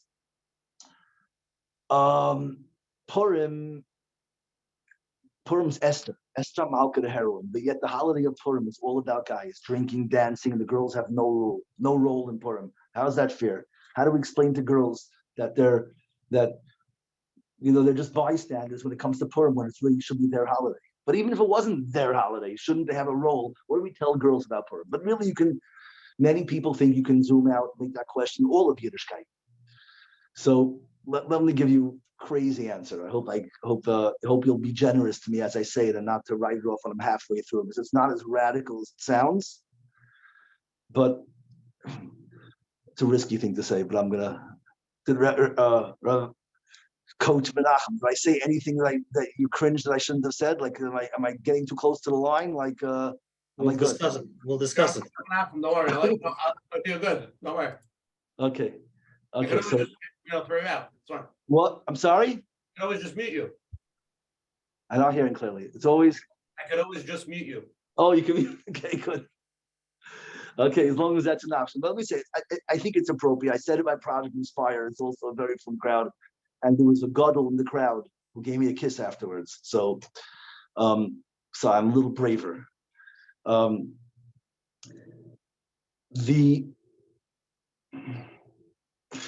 Let's say it like this. I set up the story just to put it in the context of my structure. This is the GAN. We're supposed to be dancing in the GAN. And instead we're hiding in the bushes. So a boy, here's a story with boys. We're Adam. Hashem put me in the GAN. The GAN has two places, magnificent beauty in the GAN and a hiding place. Half of me wants to live in the GAN, half of me wants to go in Islands. My Yetzer Toiv is my dreams, my she'ifas. By the way, I never finished that thought. Like I feel like this conversation is like I share, is that I said that all taiva is good and I never explained it. Doing something wrong is not taiva. I don't have a taiva to do that. When a kid is hanging out in front of J2, it's not taiva. What you say to the boy is you used to be the biggest dreamer. Who did this to you? Who broke you? You were a dreamer. You had desires and longings and yearnings, and now you wanted a bas melech. You were going to get the best girl in the world. What are you doing to yourself? You wanted to be a Talmud Chacham, and now you're taking shortcuts. You wanted to be a Gvir, and now you're stealing. Those aren't desires. No desire to steal. It's that you gave up. You don't believe you're going to have it. All Averas are the loss of my dreams, looking for a shortcut. It's weird that we call it taiva. It's not called taiva. It's a cop-out. You don't cop out because of desire. You cop out because you lost your desire. You don't believe your dreams will come true. And now I'm broken. So the goal of life is to recover your desires, to rekindle my fire. Okay, so now, back on track. It deserves a longer explanation with the whole akdam I gave, but let's do it the way it will. Take it as it comes. So here's the story. A boy's in the GAN, boy has a Yetzer Toiv. The Yetzer Toiv of a boy wants a bas melech. He wants the most regal, dignified, beautiful, holy, pure girl in the world. She's inspiring. It represents everything worth wanting. Represents ruchnius. But the Yetzer Hara of a boy, that's his ambition. His Yetzer Toiv, his dreams, wants the most perfect, noble, good thing in the world. The problem is that the broken side of the boy, the Yetzer Hara, his fears and insecurity, is threatened by the princess. To the degree that his dreams wants a princess, his fears hates the princess. Because the princess is a threat to his chill. If he marries a princess or gets a princess, he has to go to Shachar. He has to be careful how he talks, be careful what he looks at. He has to be a mensch and dignified and responsible. It's very, very daunting to marry a princess. You have to have polished brass buttons and a perfectly sparkling white tunic, and your white horse has to be perfectly groomed. You have to be up at the crack of dawn. You have to fight dragons. There's a lot of challenges when you're facing a princess. So every man is torn. Half of the man wants a princess, and half of the man wants a woman who's lost a little bit her dignity and is a little bit not so demanding. And I can chill. I can sit. I can do my thing. And every man is torn. The Bas Melech, the last thing Hashem created in the world, he created the garden and the bushes, and he put man there with two drives. The last Bria is Chava, the thing that is supposed to make man choose to dance in the GAN. It's the picture of the shleimus and the goodness that changes his expectations and fires him up, says, I have to kill a dragon. And so again, that's a secular metaphor. I'm going to give you a full metaphor in a second, but here's the thing. The Gemara in Hecholel, in the end of Sukkah, says, the first day of Chol Hamoed, the worker men would go into the Beis Hamikdash and they would build something called the Great Improvement, Tikkun Gadol. And the Gemara explains, the Mishnah explains that what it is that they build a balcony in the Beis Hamikdash, because the whole Sukkot they had a party, a Simchas Beis She'eva, and they built a balcony for the women. Before that, they tried the men inside, the women outside. It says it didn't work. They tried the women inside, the men outside. It didn't work. They built the balcony, and everything was perfect. What's pshat? So here's the thing I was a little afraid to say, but I came to terms with it. I read a book by a very holy Yid who was writing about Jewish life in Europe before the war. He's a child with sons, Gedolim, Tzadikim, Nalim and Yeshivas. Here's what he wrote in his book. And when I read it as a kid, I cringed. I was so embarrassed for him that he wrote this. He wrote, when I first came home from yeshiva, the Venas Manan for Yontif, to my little shtetl, my little town, and I went to shul to daven, I was very cognizant as I was davening of all the girls in the balcony. I was thinking, he wrote that? Like, everybody's reading this. Like, okay, he's an old rabbi. He's an important guy. How can he write that? Then I realized that, you know what? I also grew up in a shul in Washington Heights, a big old Yekish shul in Broyers, and we also had a balcony. I remember myself coming home from Long Beach, my first year in high school, standing outside a shul, fixing my hat perfectly tilted, making sure my tzitzis were sticking out, careful, hanging out on my jacket, shuckling perfectly. You know why? Because the girls were in the balcony. And why is that not embarrassing to admit in front of a huge audience like this? Because let me tell you, that's not inappropriate. To a 14-year-old boy, what does he know about the Rabbeinu Shalom? The Rabbeinu Shalom is very far away. Unless you've suffered, and hopefully most 14-year-old boys haven't suffered yet. There are. I shouldn't demean it, but on most cases, a 14-year-old boy, what does he know about Hashem? Hashem is very far away. You know what is the picture of Ruchnius to a 14-year-old boy? The Bas Melech is the picture of Ruchnius to a 14-year-old boy. And when he wants a daven, because there's the girls in the balcony, that's not prust. It's not inappropriate. It's because they represent Kedusha and Tara. And he wants to be deserving. Hashem represents the Shekhinah in this world is the Bnei Yisrael. And that's what makes us want to be great. We go to war and we become Gedolim and big because we want to deserve a Bas Melech. The Bas Melech is the placeholder for Elekos in this world. When the boy is davening, this is the whole, he's not fighting the guys and showing how strong he is. He's trying to say, look, I daven to Hashem. Because that's how he gets the approval of a Bas Melech. That's Helig. And the husbands are doing because their wives are looking. You know why Chazal say it's a tikkun gadol? It's a strange word, great improvement. I'll give you a little lamdash or diak. If something's broken, a tikkun means a rectification, a great fixing. Like there's no such thing as a great fixing. Either it's fixed or it's not. You can build a great big building. Positive things can have many degrees. If something's broken, it's either fixed, it's not very fixed. There's no great, meaning if there's a great fixing, that means the first fixing wasn't fixed yet. So what do you mean called great improvement? If you didn't get the question, don't worry, it's not that important. But my answer is that the balcony is a great improvement because it doesn't just solve the problem of separating men and women. It's better than it was before. Because the Torah's model is the best system in the world is where the men don't see the women, but they know that the women see them. That's a Torah's model. When we know that we have to answer to the Bnei Yisrael and we're being watched, then that's where we become the holiest. And that's a great improvement. You're better off with the balcony than you would have been if they would have been totally separate. Because now the boys will be tired, there'll be sweetness and growth. You know, if I was a billionaire, I made a lot of money all of a sudden. You know what I would do? Everybody has their dream tzedakah. I would go around to all the shuls in Klal Yisrael and put balconies back in them. You know what'll happen if you put balconies in every shul? This is what we lost out with the loss of big shuls and shtiblach. You lost balconies. No bacher would miss davening anymore. Everybody be on time. And all the girls would leave shul knowing how powerful they were. What does a girl have to do today to feel powerful? We don't have avenues to know how powerful we are. The Torah's rules of tznius and mechitzas and all, they're not there to squash anybody. It is exactly the opposite. The most powerful thing in the universe of Bnei Yisrael. And the world needs Bnei Yisrael. You know what? Let me show it to you the coolest way. I got all excited now. The whole story of the Megillah. Achashverosh throws a party. And he throws a party and he needs Vashti to come to Keser Malchus. We all know what that means. Could anyone understand that?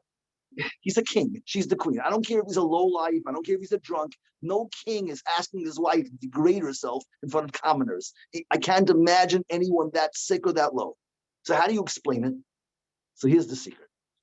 I started to share with this, and it's good coming full circle. I said the secret of clubs is when people go to clubs because they get darker and louder. That's why you throw parties like Achashverosh. The party of Achashverosh is the greatest party, the greatest club in history. A club like that is a hiding place. The problem is when you throw a party like Achashverosh, I don't care if you spend $1 billion. There's a big problem. You know why? Because you can't really hide. Why can't you hide? Because if there's a woman in the palace, then you can't be filled. If there's a woman, there's a queen, then everybody has to be like my tie fixed, that with silverware. You go like, no, tell her to go home, tell her to leave. We got a party, like she's doing the whole thing. Everyone's a little tatala. You can't dance. A princess ruins the Vilkite.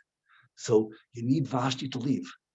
Or if you're a behemoth, so they call Vashti to come to Keser Malchus. Because if I need to hide and I need to be free, then the worst thing is a dignified woman because she doesn't let. If I believe I can become a prince, then that she's an inspiration. But if I don't believe I become a prince, what has to happen?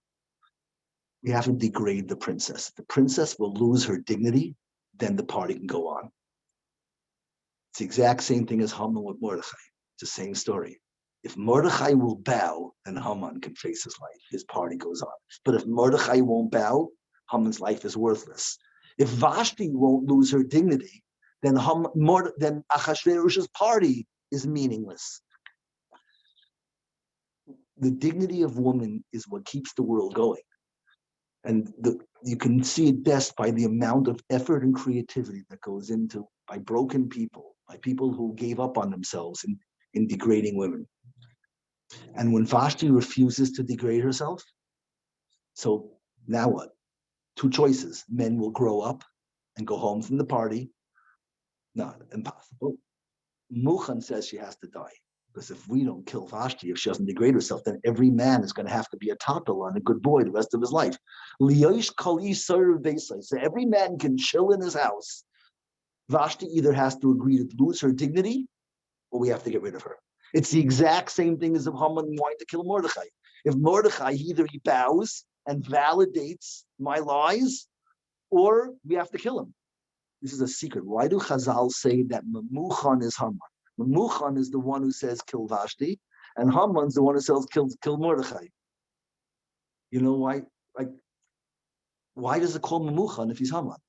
Right? The Gemara says that Memuchan, who says kill Vashti, is really Haman. I understand it says Haman enough times in the Megillah. There's no problem with saying Haman. The Megillah has no problem adding another one. So why didn't they call him Haman again? Do you know what the answer is? I don't know. Maybe Memuchan wasn't really Haman. What the Gemara is saying is that Memuchan is Haman. The guy who needs to wipe that smile off the woman's face to degrade her is the same guy who needs to destroy the Jew. Because what a woman is to men is what Jews are to the world.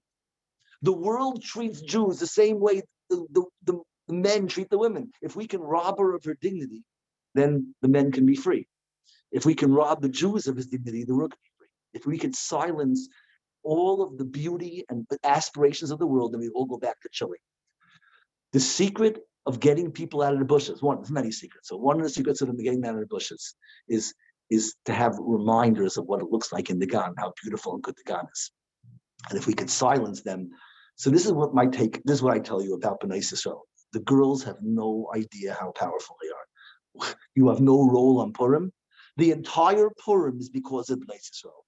Every guy who's dancing and being this, he's trying to be a crazy bacher because great bacherim, the coolest one, that's what gets a girl. You're the ones who made it all happen. There's nothing that happens in the world didn't happen because of the Bas Melech. If there wasn't the Bas Melech, everybody would be sleeping on the floor drunk. Now, I know my metaphor is killing dragons. Let me give you the grown-up metaphor, the Jewish metaphor. You know what the modern day killing a dragon is? How does a man tell his wife that she's a princess? The way you tell a wife she's a princess is if you have a princess, you kill dragons. So how does a Jewish man tell his wife she's a princess? There's no dragons. So how do you show her that you're a keeper, you're a warrior? You know what the modern day dragon is? It's like when you're it's in the middle of the winter and there's a big snowstorm, and the wife wakes up and she hears the sound of the shovel scratching. It's still dark outside. And she hears the sound of the shovel scratching the driveway as he's digging his car out of the snow. It's cold outside and it's dark. And she's lying on a pillow. She hears that scratching sound. She feels like a princess because the modern lance in the hand of a warrior is the shovel in the hands of a Jewish man digging his car out in the snow in the dead of a winter to go to Shacharis when it's still dark outside. And his wife lies on the pillow, smiles on her face, because every scratch of that shovel on the ground says, my wife's a princess. Because that's the only reason he's doing it.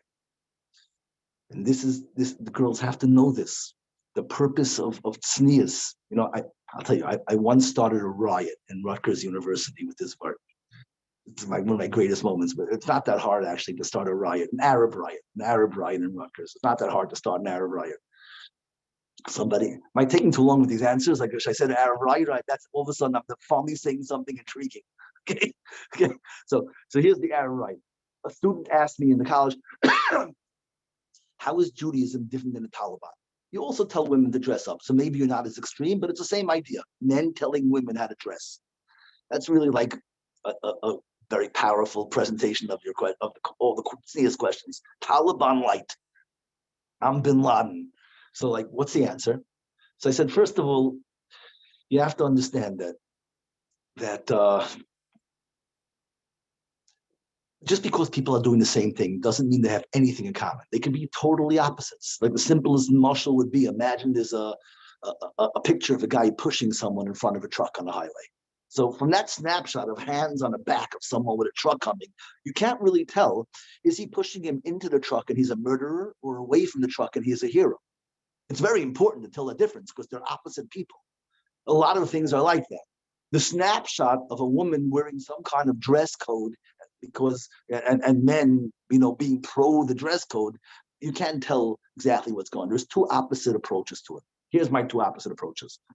One of them is, good marshal, he's a marshal. Chol Hamoed, we're all going to go on Yitzhak Hashem, Pesach soon, everybody's going to go, I don't know, maybe it's a different door, but the Bronx Zoo, it's all from people serving keto super snacks to monkeys that says, when it says, don't feed the monkeys. The monkeys knee deep in matzah, we don't read English. But in the zoo, you have cages. Why do you have cages? You have cages because the animals are dangerous, so we have to protect the people from the animals. That's why you have cages. Now, the same people who make the cages in the zoo, they make the cages for Fort Knox. It's the Acme Cage Company, okay? And in Fort Knox, they have the same cages. Instead of gorillas in the cages, they have gold. Now, the reason over there for the cage is because not to protect the people outside, what's inside, to protect what's inside from what's outside. Is we're protecting the gold from the people. The same cage, but they're two opposite purposes. So this is my mashal. In Islam, the reason for tznius is the following: that we think the beauty of women is going to corrupt the feeble minds of men. And the men are going to see the beautiful women, their whole brains are going to be destroyed. They're going to be mauled by the gorilla of beauty. Beauty is going to destroy this innocent, feeble male mind, and the men are going to get destroyed. And therefore, we have to make sure the beauty is covered up in jail, in bars, squelch the beauty to protect the minds of men. And that's the approach in Islam. Now, to be fair, there are many Jews who think that the same thing in Judaism. We're worried that many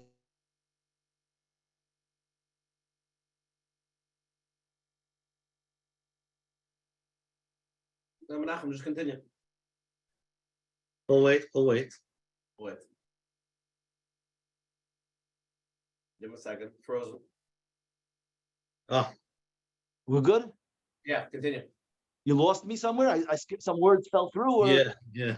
Continue. Okay, so I'm saying in Islam, the reason for tznius in Islam is that we're worried that the beauty of women is going to destroy the weak minds of men, and therefore we have to cover up the woman to protect the man. It's like putting a gorilla in a cage to protect the bystanders. The weak minds of men may be hurt by the beauty of women. Therefore, we have to squelch and cover up their beauty. That's what we think. Now, that's what Islam believes. Now, many people believe that Judaism believes exactly the same thing. And if that's what you think, then you have a right to be upset. Because the men are weak, the women have to be covered up. But that has nothing to do with Judaism. That's Islam. And anyone who's teaching that is teaching an Islamic view of tznius.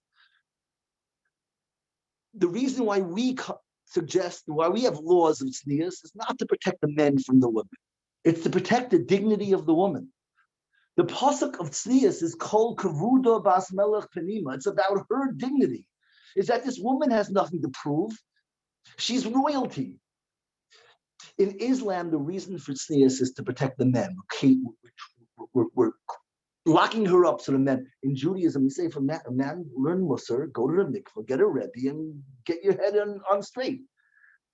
We do have rules of tznius, because the woman, the worst word for tznius is modesty. Modesty sounds weak, like meek. be weak. The Torah's word for tznius is oiz v'hada levusha. Oiz is strength. You know what tznius says? I don't need you to look at me. Baruch Hashem, I already voted. I know my value. It's not meekness. There's nothing stronger than that. When a woman walks into a room and she's confident, the entire world feels her power. We're not covering up women to protect men. When a woman needs a man's recognition, a woman's on TikTok or on Instagram looking for followers, what she's saying is that I don't value myself. If you vote for me, then I'll feel good. The more likes I get, the better I'll feel. But if someone knows their value, they can be gracious if somebody claps for them, but it's like, thank you, it's all right, I already voted. Hope I'm happy to feel good, but I don't need it. Tznius is oyes. It's powerful. But I think the way we said it is the way it should be pictured. And it's Let's go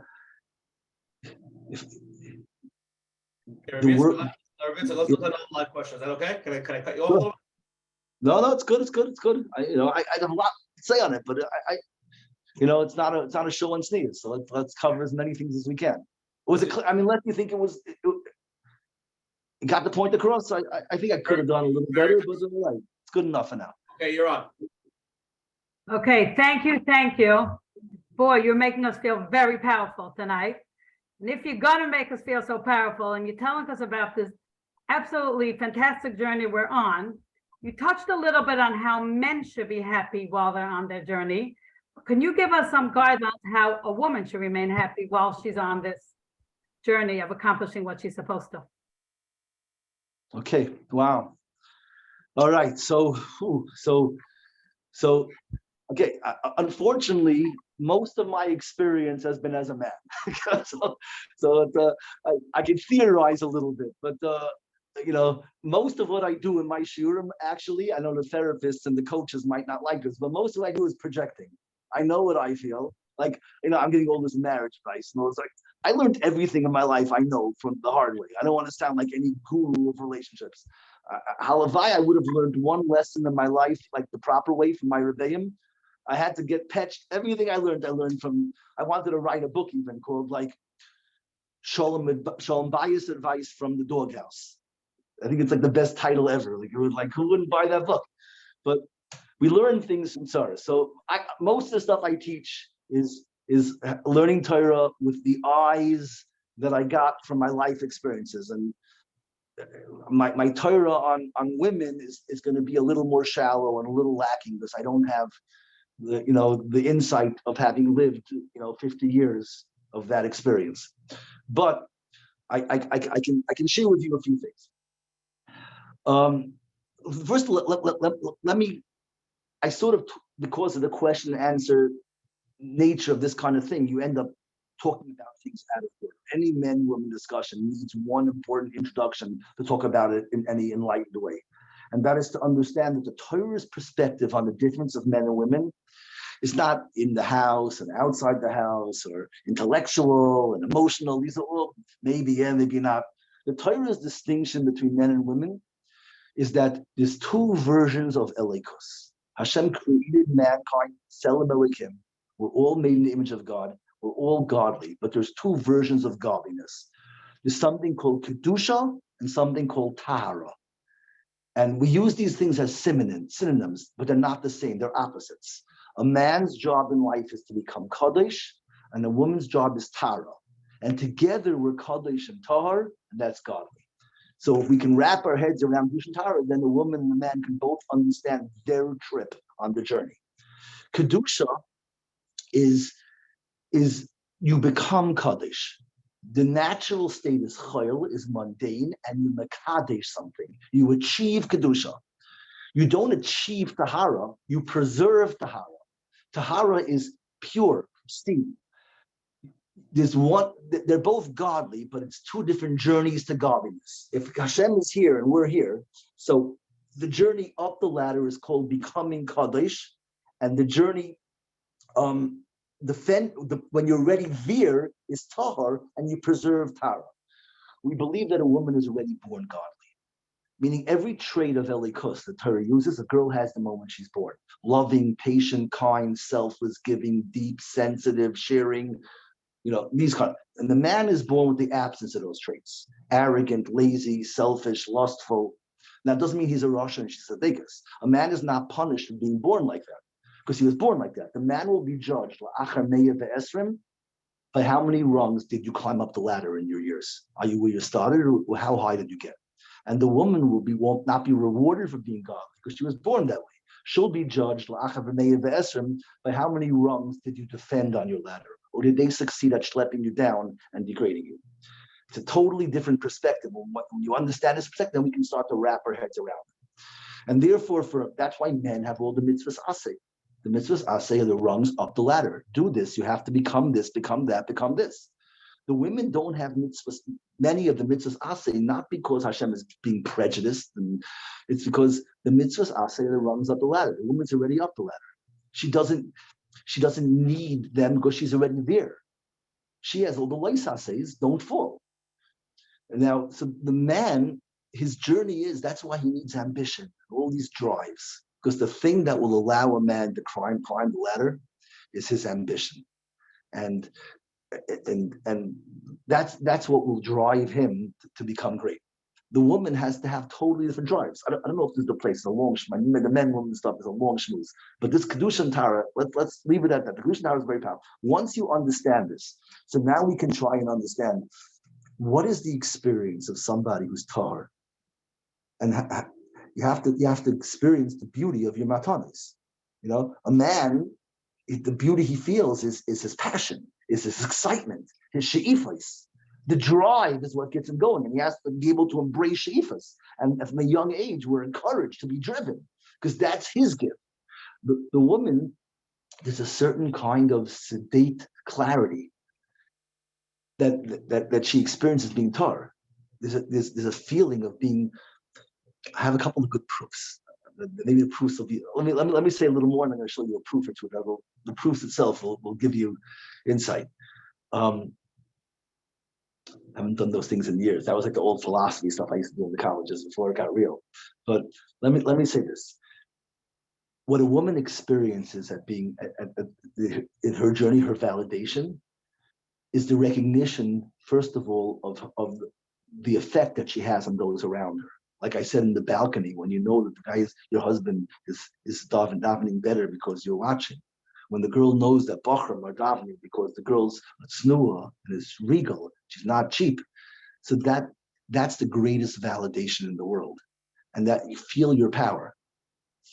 The princesses have hard lives. They have to wear these white gloves even in July in the hot sun, but it's worth it because when they walk through their country, they see everything happening and all of the industry, and they know it's because of what they represent. And this is what provides the impetus. A girl has an endless feedback, as long as she's tahor, endless feedback that validates who she is. This is why, when a guy misses shachris, why I tell guys, like, that's the secret, the first step to losing shalom bayis, to losing the respect of your wife. You know why? Because the guy thinks he's just tired. I'm tired. But what's the translation in the wife's mind when the guy misses shachris? If a prince, how do you tell your wife she's a princess? See, if a man has ambition, this is Yetzer Toiv, and his fears and laziness, this is Yetzer Hara, and a princess makes you choose to be big. So how do you tell a woman that she's a princess? By choosing your ambition. Every time a man grows, does something great, what he's really saying is, my wife is inspiring. And the wife knows that. Every time he grows, every time he's in control, every time he learns, she feels, wow, look what I'm doing. But when he misses chakras and he lies in bed, he thinks he's missing chakras. What is she hearing? He's saying that you're not inspiring. It's an insult. There's a shtoch in it. And he doesn't even realize he's saying it. And maybe she doesn't even, only subconsciously she knows it. But that's why these things are so huge. Because we know this stuff, and the implications in our lives are huge statements being made. There's nothing more powerful than when a man is growing.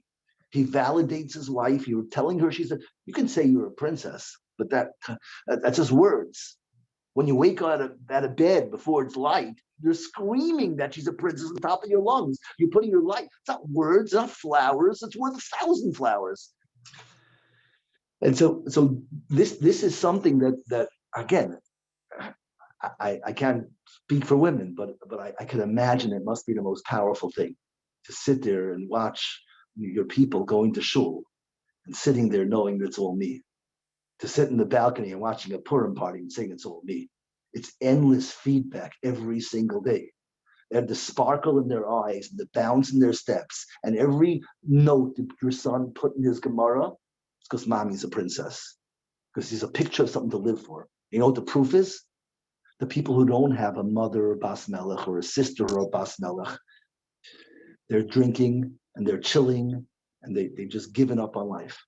And our world what separates our world from their world is this one thing, is the bas melech. And of course, it's also the boys, but the boys are the boys because of the bas melech. That's one of the validations. Let me just give you I'll give you one of my proofs, because the proofs itself provide a certain clarity. I like to, because when I tell this to college students, like, there's nothing worse in a logical world to say that men and women are opposites. We're totally the same. Like, there's no other, to say we're different is already a chiddush. Say we're opposites is inconceivable. So I have to prove it. So I'll give you two of my proofs fast. Proof number one, it's a little subtle, but it's like, guys love the compliment. You tell a guy, you got potential. Guys love it. We love hearing you got potential. Let me warn you, don't ever try that on a girl. Right? You tell a girl she has potential, you better have bulletproof glass. There's a silent audience. When I say this in college, everybody cringed, like they get it. Like, oh my God, don't you dare say that. Why would that be? How could the same compliment have totally different reactions on a man and woman? Because a man has no expectations that he's perfect. He's here, he's got to get there. The greatest compliment of a man is that you have potential. You're a giver. You are going to be an unbelievable climber. You're going to get up this ladder quicker than anybody else. Potential says that you, who are now choil, have the greatest chance of becoming kaddish. Men love that. But to tell a girl she has potential is, what are you saying? See, it's weird, because potential is a great compliment. Unless what? If you're insulted by potential, so then what does that mean? Isn't that mean you could be great? There's only one logical explanation for the word potential being an insult. This is the problem with a silent audience. You need like participation, but I'll speak for both sides. What is the only logical explanation for potential being an insult? You know what it is? Is you have to believe you're already perfect. Because if I'm very good, I still have potential. I can be amazing and still have potential. If potential's insulting, means I believed I'm perfect. And so what is it? It's because, so that means every girl, if she doesn't like being told she has potential, it means she thinks she's perfect? Well, yeah, because the Torah believes that you're already godly. Perfect means godly, and you are. If I'm saying you have potential, then what am I saying? That I think you slip, but you have a good chance of getting back up. You know, it's women take themselves for granted, but the expectation of the feeling of being there, you live with that. It's a real thing, and the proof is that it's insulting to be told that it's insulting to be told that you have potential, which to a man is the greatest compliment. Potential to you, it's an insult. You have to realize where you are. Let me give you my last proof. This is part of a big share, but the last proof is very compelling. When I'm proving this to college students, this is my checkmate. I'm proving that men see themselves as here and having to climb, and women see themselves as here and defending, and they shouldn't fall. When you speak, this is my proof. I say, when you talk to people, or you watch a movie or read a book, or anything that you're reading deals with a couple that doesn't have shalom bias. So the therapist is sitting there and they're both talking. Here's what they say.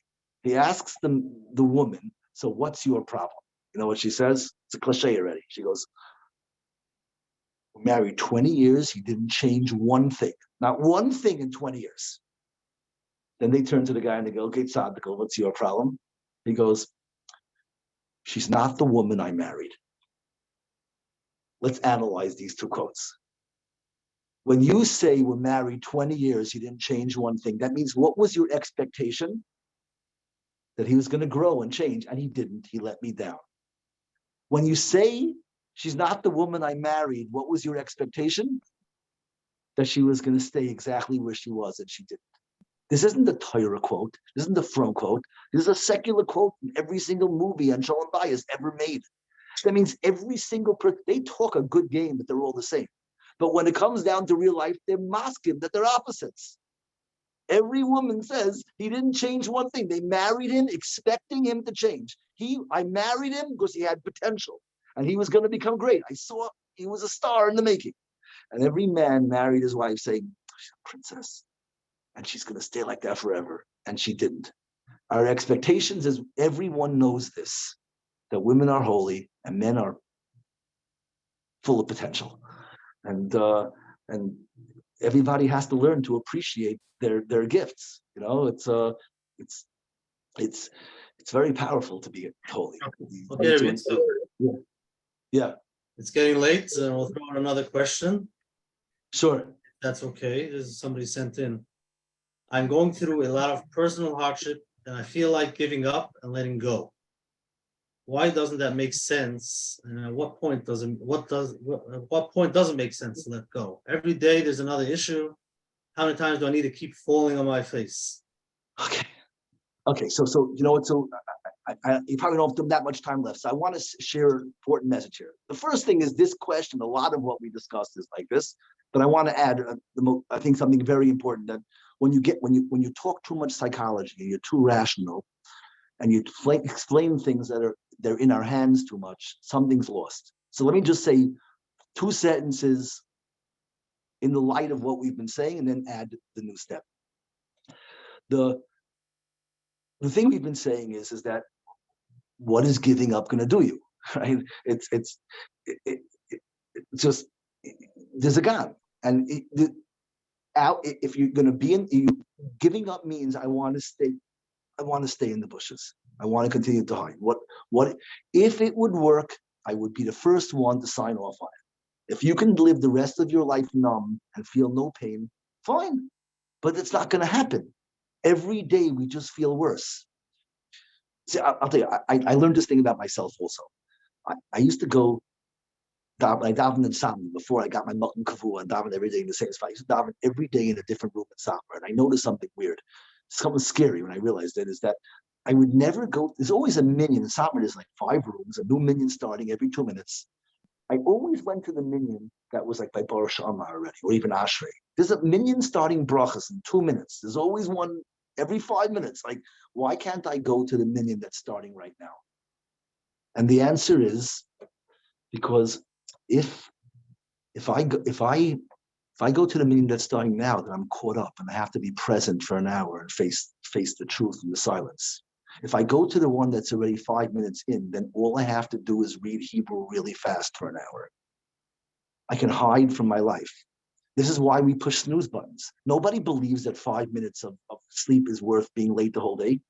It's that we dafka need to be late. If I'm on time, then I have to be present the whole day, and I have to think of my life. It's like reading my diary. It's like taking away the cornflakes box. But if I'm 5 minutes late, then I'm always running. I never have to think. And if I can live my whole day running late and then go after whatever I'm doing and go stay up late and drink and fall asleep when I hit the bed, never be in the bed awake, because then you have to think. But I have to fall asleep, go to bed only when I'm tired. And so I'm late a whole day, and then I go to sleep tired, and I wake up in the morning, push a snooze button, and do the next thing. Rinse and repeat every day for 80 years. I can hide from my life forever.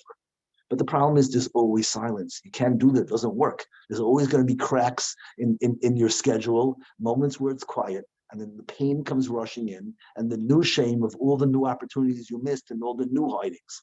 Doesn't work. So that's my answer that I've been saying all along. But we can't do everything one day. I wanted to spend more time on cures. So this is the end. I want to end off with a whole new way to talk about it. Purim is about Nisim. So the way I used to think about Nisim was as follows, is that really Hashem wants us to do things ourselves. I used to take college students to Israel on trips. We would always climb Masada. So It's very hard to climb Masada. You get to the top, you feel like $1 million. There's always one kid in every group who takes the cable car up Masada. And that guy always, you can always tell which guy is at the top. Even if he pours his canteen on his head to look all schwitzed up so no one knows he took the cable car. But in the group picture, you can always tell. He's either the guy on the side, like all meek and feels he doesn't belong, or more likely, he's the guy in the middle being overly dramatic and overcompensating. And you can tell it's so overly dramatic that he's the faker. You can always tell the guy who didn't climb because really he's ashamed that he took a shortcut. By the way, it is the secret of why what it means that you have to have a ramp for the Mizbeach and the Beis Hamikdash so that you shouldn't be exposed. The Kohen was wearing pants. There's no exposure. You know what it means? It means when you climb up your altar, everyone's life is his offering to Hashem. Your life is a carbon. If you get to your carbon by a ramp, means you hit every step along the way, then you're never exposed. There's no secrets. You didn't cheat. You feel like a shalom. But if you took cable cars, you took jumps, steers or jumps, you didn't hit every spot, then you're exposed because you didn't really do the whole thing and you feel shame. Means that if you want to serve Hashem, your offering has to come as a ramp. Do the whole thing yourself, and there's no shame at top of it. You're not exposed. There's no erva exposed. That's what Chazal, that's what the pasuk means, I think, on some level. So I used to think that that's the point of life. Hashem wants you to earn your way, to use all your skills and become the best person you could be. That's Hashem's goal. But that sometimes I'm broken or I can't, it's too hard. So there's something called Rachamim, and Hashem created something called Nisim. Nisim is that you don't have to do it yourself. You're not doing it al piteva with your skills. I'll catch you. My muscle is you want to walk the tightrope of life and do flips. You want to be a star in the circus of life and get all the clapping and all the attention, but it's very risky. So we put a safety net under the tightrope, and that'll catch you when you fall. And that's how I always thought of Nisim, that lechatchila you should do it yourself. You shouldn't be soymech al nes. You should try and do it yourself. And when you do it yourself, you feel no shame. Or Hashem will catch you when you fall, and he'll do Nisim, and you'll get there. The problem with Nisim is it's called Nama de Kisufa. It's bread of shame. You didn't get it by the sweat of your brow. Hashem carried you. But at least you get done. So I always thought there's two modes. There's the way you do it yourself. That's what Hashem wanted. Dance in the GAN. Eat the fruits of your labor. Be proud. Then there's the other way, which is Hashem will catch you when you fall. Now that's a nice pshat, and that's that Nisim are safety net. The problem is it doesn't really fit with Yiddishkeit. We talk far more about Nisim than we would if it's just a safety net. If it's just a safety net, like a last resort, we'd say, but there's Nisim. But the whole Yiddishkeit is Nisim. We had Makas and Kriyas Yamsuf and Mon even before we ever saw a tightrope. We didn't try and settle Eretz Yisrael. Hashem caught us. Before we even tried, he's already carrying us. Nisim are far larger in Torah than a safety net. The more you think about it, the more we read about it, everything is Hashem and Elokeinu. Hashem is Nisim, Elokeinu is Dim. It would be Elokeinu, Elokeinu, Elokeinu, and then once in a while Hashem. But instead it's Hashem Elokeinu. Hashem comes before Elokeinu, there's also Hashem Elokeinu, Hashem afterwards. That's a safety net maybe. But what's the Hashem before the Elokeinu? Why do we talk about Nisim before trying it yourself? Obviously, we're misunderstanding Nisim if there is safety net. So here's the answer. For me, this was life-changing. The answer is that, you know what the purpose of a safety net is? Why do people struggle in life? Why don't we succeed at life? The belief that Hashem is a meitiv means that Hashem created this world for my success. He didn't create me to fail. It means that the dreams that he gave me are within my reach. He's not cruel. Hashem made me to succeed. So that means I can do this. So why am I not? There's two reasons why people are failing or not succeeding at their tightrope. Like we can all walk a straight line on the ground, so why can't I do it 50 feet in the air? It's the same straight line. The answer why we're not successful, is not because we don't have the skills. There's two reasons. Similar reasons, but they're a little bit different. Number one is I'm afraid to fall, so I will not try. Most people will not even try the things that they dreamt of because they're afraid to risk falling. And they'd rather not try than break their hearts trying. It's too risky for me to try. I'm going to be devastated, so I'm not going to try. At least now I don't know what will happen. Most people wait in the sidelines and never approach their tightropes. That's many people. Another way we don't succeed is that we actually try walking the tightrope. But because we're scared, we weren't so scared that we didn't try. Because I'm scared, I'm tentative and reluctant, and I'm shaking as I walk. And we don't walk the tightrope the way we could have because we're scared.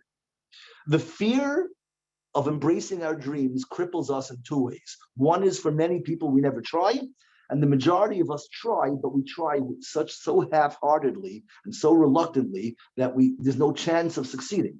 If you would be all in, you have what it takes, but we're not all in, either zero in or partially in. So what is the cure for this? The safety net. You know what the goal of the safety net is? The reason for the safety net is not to catch you when you fall. It's that when there's a safety net, then you're not going to be scared and you're going to walk across it with all of your strength and you're going to dance across the finish line. The reason Hashem creates Nisim, the knowledge that Hashem makes Nisim, should allow me not to rely on the Nes. I need to know Nisim first. First, we speak about Nisim. When we realize that HaKadosh Baruch Hu can take the Yidden in 1 second, you don't even know what's happening, from Machashverosh and Haman, and 1 second we're going to be wiped out. 2 minutes later, Mordechai is the king, is running the show. Haman's hung, Esther's the Malka. Everything changed. When you realize things happen like this, then you're not scared of the tightrope, and now you can be all in. You can face Elohim when you know that there's the Rebbeinu Shalom. When you know that there's Nisim, you can face Teva. The secret of Nisim, the idea that HaKadosh Baruch Hu could do anything. And this is why Chazal added Purim. All the Yom Tovim of the year were about living in the GAN. Hashem told you there's a GAN, and that you can live in the GAN. And we know in the GAN that there's Pesach, and there's Sukkot, and there's Shavuos, and Hashem can do this and that, he'll take care of you, you're going to get there. But Chazal realized that people knew how beautiful the GAN was, and how beautiful the dreams were, and how strong they were, and they're still scared. So HaKadosh Baruch Hu created Purim, which tells you that there's a safety net. I'm going to catch you when you fall. No matter what happens, you're not going to splatter on the ground. When you know that HaKadosh Baruch Hu can catch you when you fall, then you don't need him to catch you, because then you will walk bravely on the tightrope and you'll jump and you'll flip, but you're going to be all in. If you put all your keiches in, you will succeed. It's the tentative reluctance and the hesitancy that causes us to fall. So there's two Yom Tovim that Hashem added that Chazal added, Chanukah and Purim. Purim is the safety net that Hashem is going to catch you when you fall. If you assimilate this into your mind, then most of your fears should go away. If you believe that Hashem is going to catch you, so what are you scared of? You're not going to splatter. I can try. The reason I'm afraid to try is that every time I try, I splatter. I get broken again. I break my heart. If you know the Rebbeinu Shalom is going to catch you, then you'll be fearless. That's number one. The reason why you fall is because you weren't fearless and you were tentative. The second you trust Hashem, you won't be tentative and then you won't fall. Okay, what's the other nace? There's one type of nace, the defensive nace. Hashem catches you when you fall. But you know what? For some people, even that isn't enough. Meaning, I know the GAN is beautiful, and I know I'm capable. I still can't do it. I'm afraid I'm going to fall. Now we add one new fact. No, there's a safety net. You're not going to fall.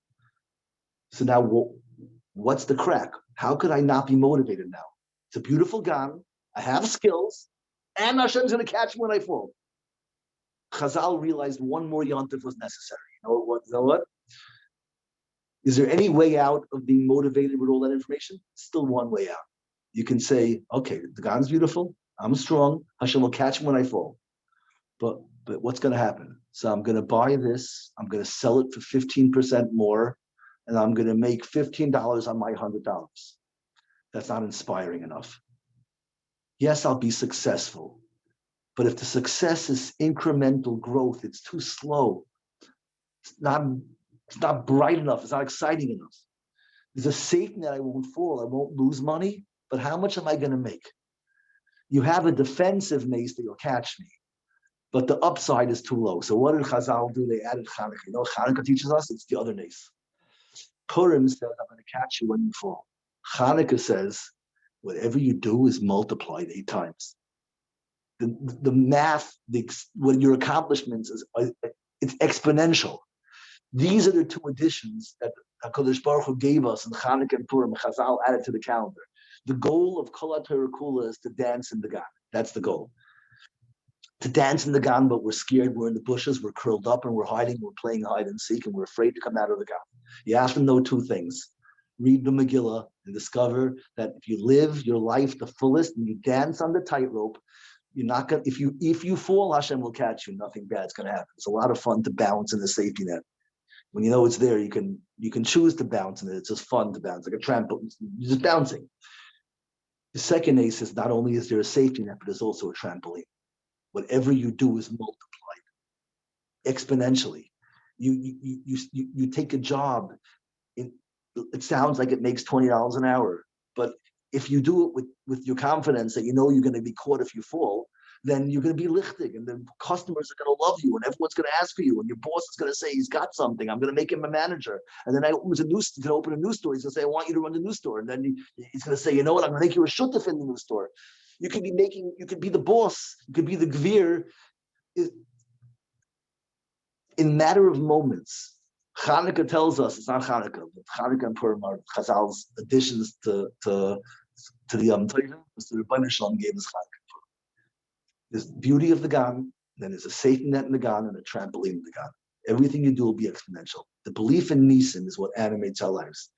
Kishem Hashem Ekra Havugadul Elokeinu. The fact that we can cry out to the name of Hashem, that Hashem can do Nisan, allows me to face Elokim. I can face Teva, and I can face my job in my life because I know Hashem's going to catch me and He's going to multiply what I'm accomplishing. That's why we should keep on trying. The math that you're making in your head is faulty math. It's Elokim math. And we don't believe in only Elokim. We believe in Hashem Elokim. Hashem created a magnificent world. Everything works. It's perfect justice. But bottom line is Hashem wrote this world. And Hashem can change it in 2 seconds, and He can write the script differently. And if you're having trouble with this script, He can make a script where you're the rock star.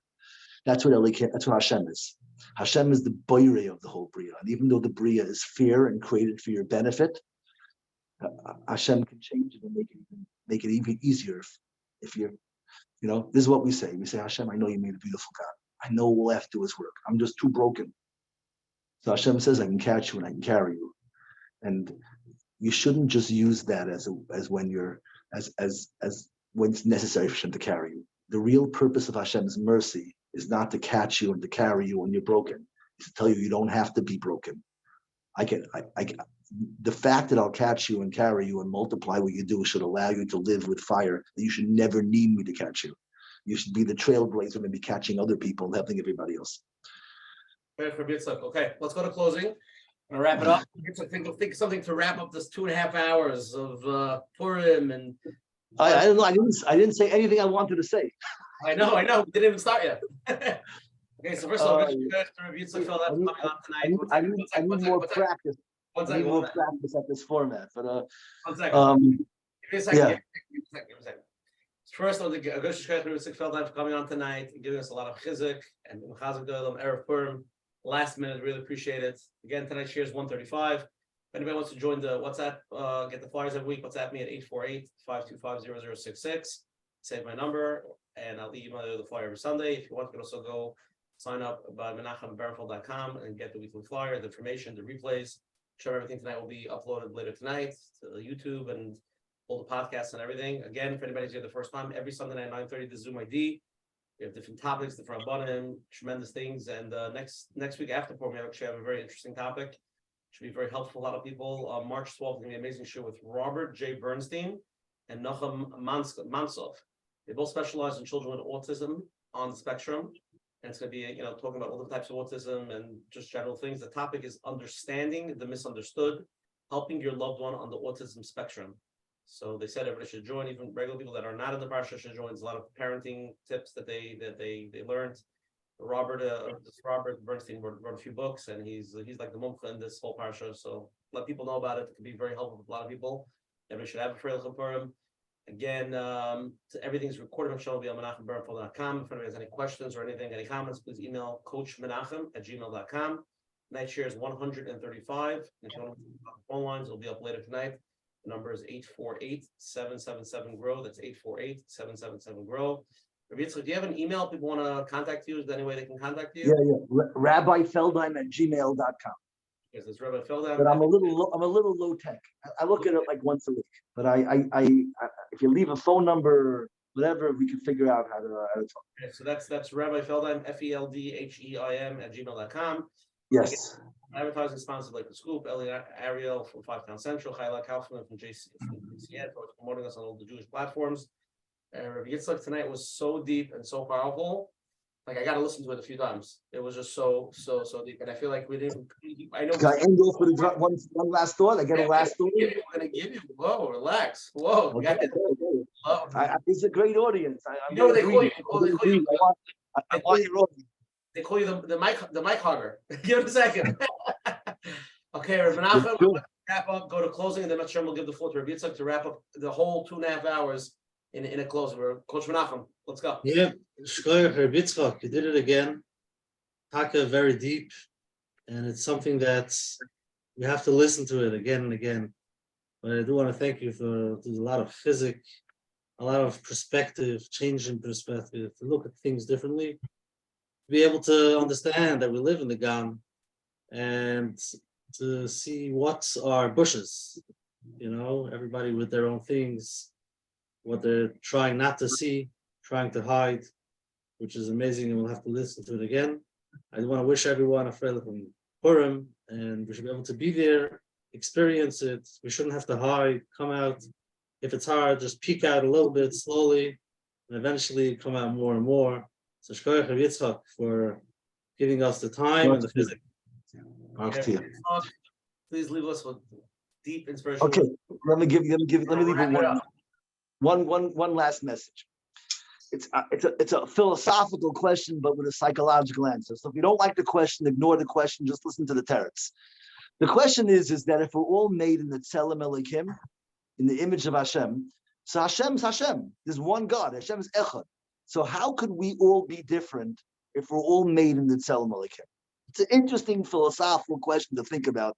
Meaning, if you make something in a mold and 100 things out of the mold, then they're all going to look the same. You clone something, you make it in the mold. No matter how many you make, they're identical. If we're made in the mold of Hashem, we should all be the same. That's the question. So I have a quick answer that sounds nice, but it's wrong. And I'll tell you the true answer. The Havamina, the mistaken answer that I first thought is in the Sefer Yetzirah, he talks about the Bria of the world. Everything in the world was chakak kotzavakis. Hashem chiseled everything in the world, was made through chiseling. Chiseling is like the luchais, we're chakukim. It's chiseled. Chisel means you start with a block of stone and you hammer away at it. You chisel off the stone, and I'm left with what I made. So in America, we have a mountain called Mount Rushmore. It has all the 4 presidents, Jefferson, Lincoln, Washington, they're all carved into the mountain. The artist who came to Mount Rushmore, when he first looked at the mountain, which president do you think was in the mountain before he carved it? It's a strange question, but before he carved it, it could be anybody. It was infinite potential. It's a block of stone. He could have made anyone he wanted to. It's only now that he chiseled away and he made people already, so now you're limited. If I want to make someone new, he has to have a smaller nose than Jefferson because there's no more room. If his nose is bigger, it's too late. He's got to have smaller features than the person who's already there. So this is how I first thought is the answer to the question. When we say we're all made b'tzelem Elokim, it means we're all a block of granite. That's the godliness, pure godliness. What makes me and you different is not my godliness, is that each of us had other things chiseled off of us. You were chiseled this way and I was chiseled this way. I went through this experience in elementary school and I wasn't accepted in this yeshiva, and this shadchan didn't read me the shadchan, and this girl dumped me, and this tsar gidul bonim, and life chisels us, and everything takes off chunks, and I am what's left over. So the answer I thought to the question is that the Tzelem Elokim is the perfect block of godliness I began with, and the reason I'm unique is because we all had different chunks gouged out of us. Now, there's something powerful and nice and beautiful about that, and that is that my tsar didn't destroy me. What I thought was ruining me really made me. I am the product of my tsar. I was being chiseled. So it's a very powerful thing to think like that. That I thought all those people were ruining me when really that was the artist recreating me. I am different than you because I was chiseled my way, you were chiseled your way. The problem with this word is it does legitimize your pain and validate it somehow, but at the same time it's depressing because, okay, but how much of me was left on the floor of the art studio? If I weigh the final product of the stone, it weighs far less than it was when it started. That means how much of who I could have been is lost in the process of creating me. So I can tell you that, Baruch Hashem, that this is not the true teretz, that we don't learn the formation of humans from the luchais. The luchais are not the model. The inanimate world, the animal world is all made through chakika and they're made through chiseling. Human beings, we don't learn the chinuch of a human from the luchais. We learn the chinuch of a human from the menorah. All the laws of chinuch come from the menorah. Chanukah Mizmashich Chanukah Sabayis is the song of Chanukah. The Chanukah is the Hadlik Neiros, is the Halois Chasaneiros. The menorah is where we learn the chinuch, the formation of a human. How is the menorah made? The menorah is called miksha. It's hammered out of a block of gold. The menorah is also shaped through trauma. It is also shaped through every beating. It starts off, we all start off as a block of gold. And it's the klep and the experiences that hit me and beat me that makes me who I am. And all of my tsar wasn't ruining me, it was making me. But there's a huge difference between miksha and chakika. The difference between the luchais and the menorah is that when you're chiseling stone, with every hammer blow, something is lost. And the finished product weighs less. And the menorah, when you hammer metal, you're also shaping it through hitting, through klep. But at the end, it weighs exactly what it weighed before. Nothing's lost in the process. When I bang it over here, I'm popping out a flower over here. And this pops out a gvia and a kaftar. It has the beauty of the lesson that my tsaris made me. They didn't break me, they made me. But at the same time, nothing was lost. I am shalim. And this is why nobody knew how to make the menorah. Not Moshe, not Betzalel.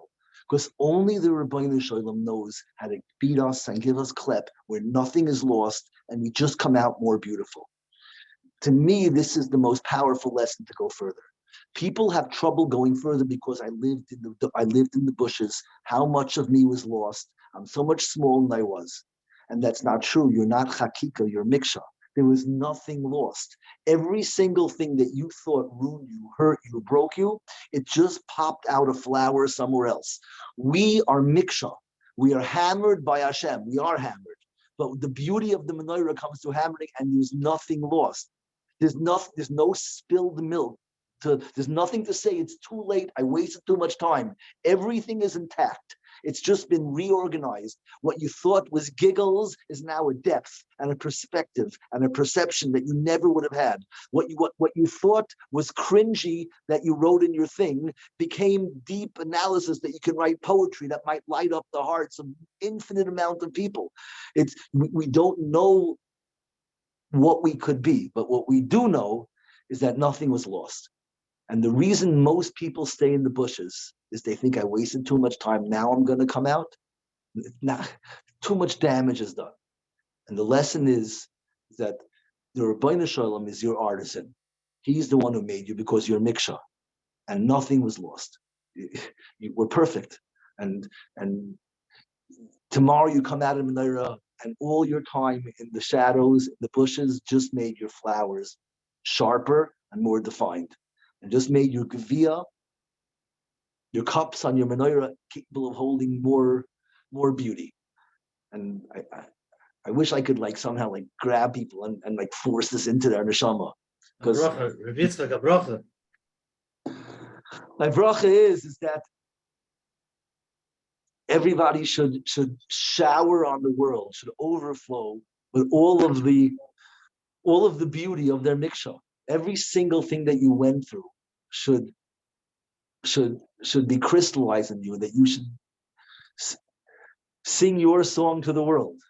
The song that Hashem spent 60, 70, 40, 30, 25, whatever amount of years you're in. Your song is 25 years in the making. You have to realize that HaKadosh Baruch Hu has been shaping you and making you. Im la'eis kazois higat lamalchus. Im hacharesh tacharish leis kazois. Chas v'sholom that you should be silent. The world, I called it a garden. The world's really a stage. And you are the soloist. And the Rebbeinu Shalom created you to go on the stage. And chas v'sholom that you should sit silent. Everybody's waiting for your bracha, for your smile, for your giggle, for your hug, for your vart, for your car ride, for your cholent, whatever it is. But the Rebbeinu Shalom made you to give. This is your moment. Every single thing you went through was for tomorrow.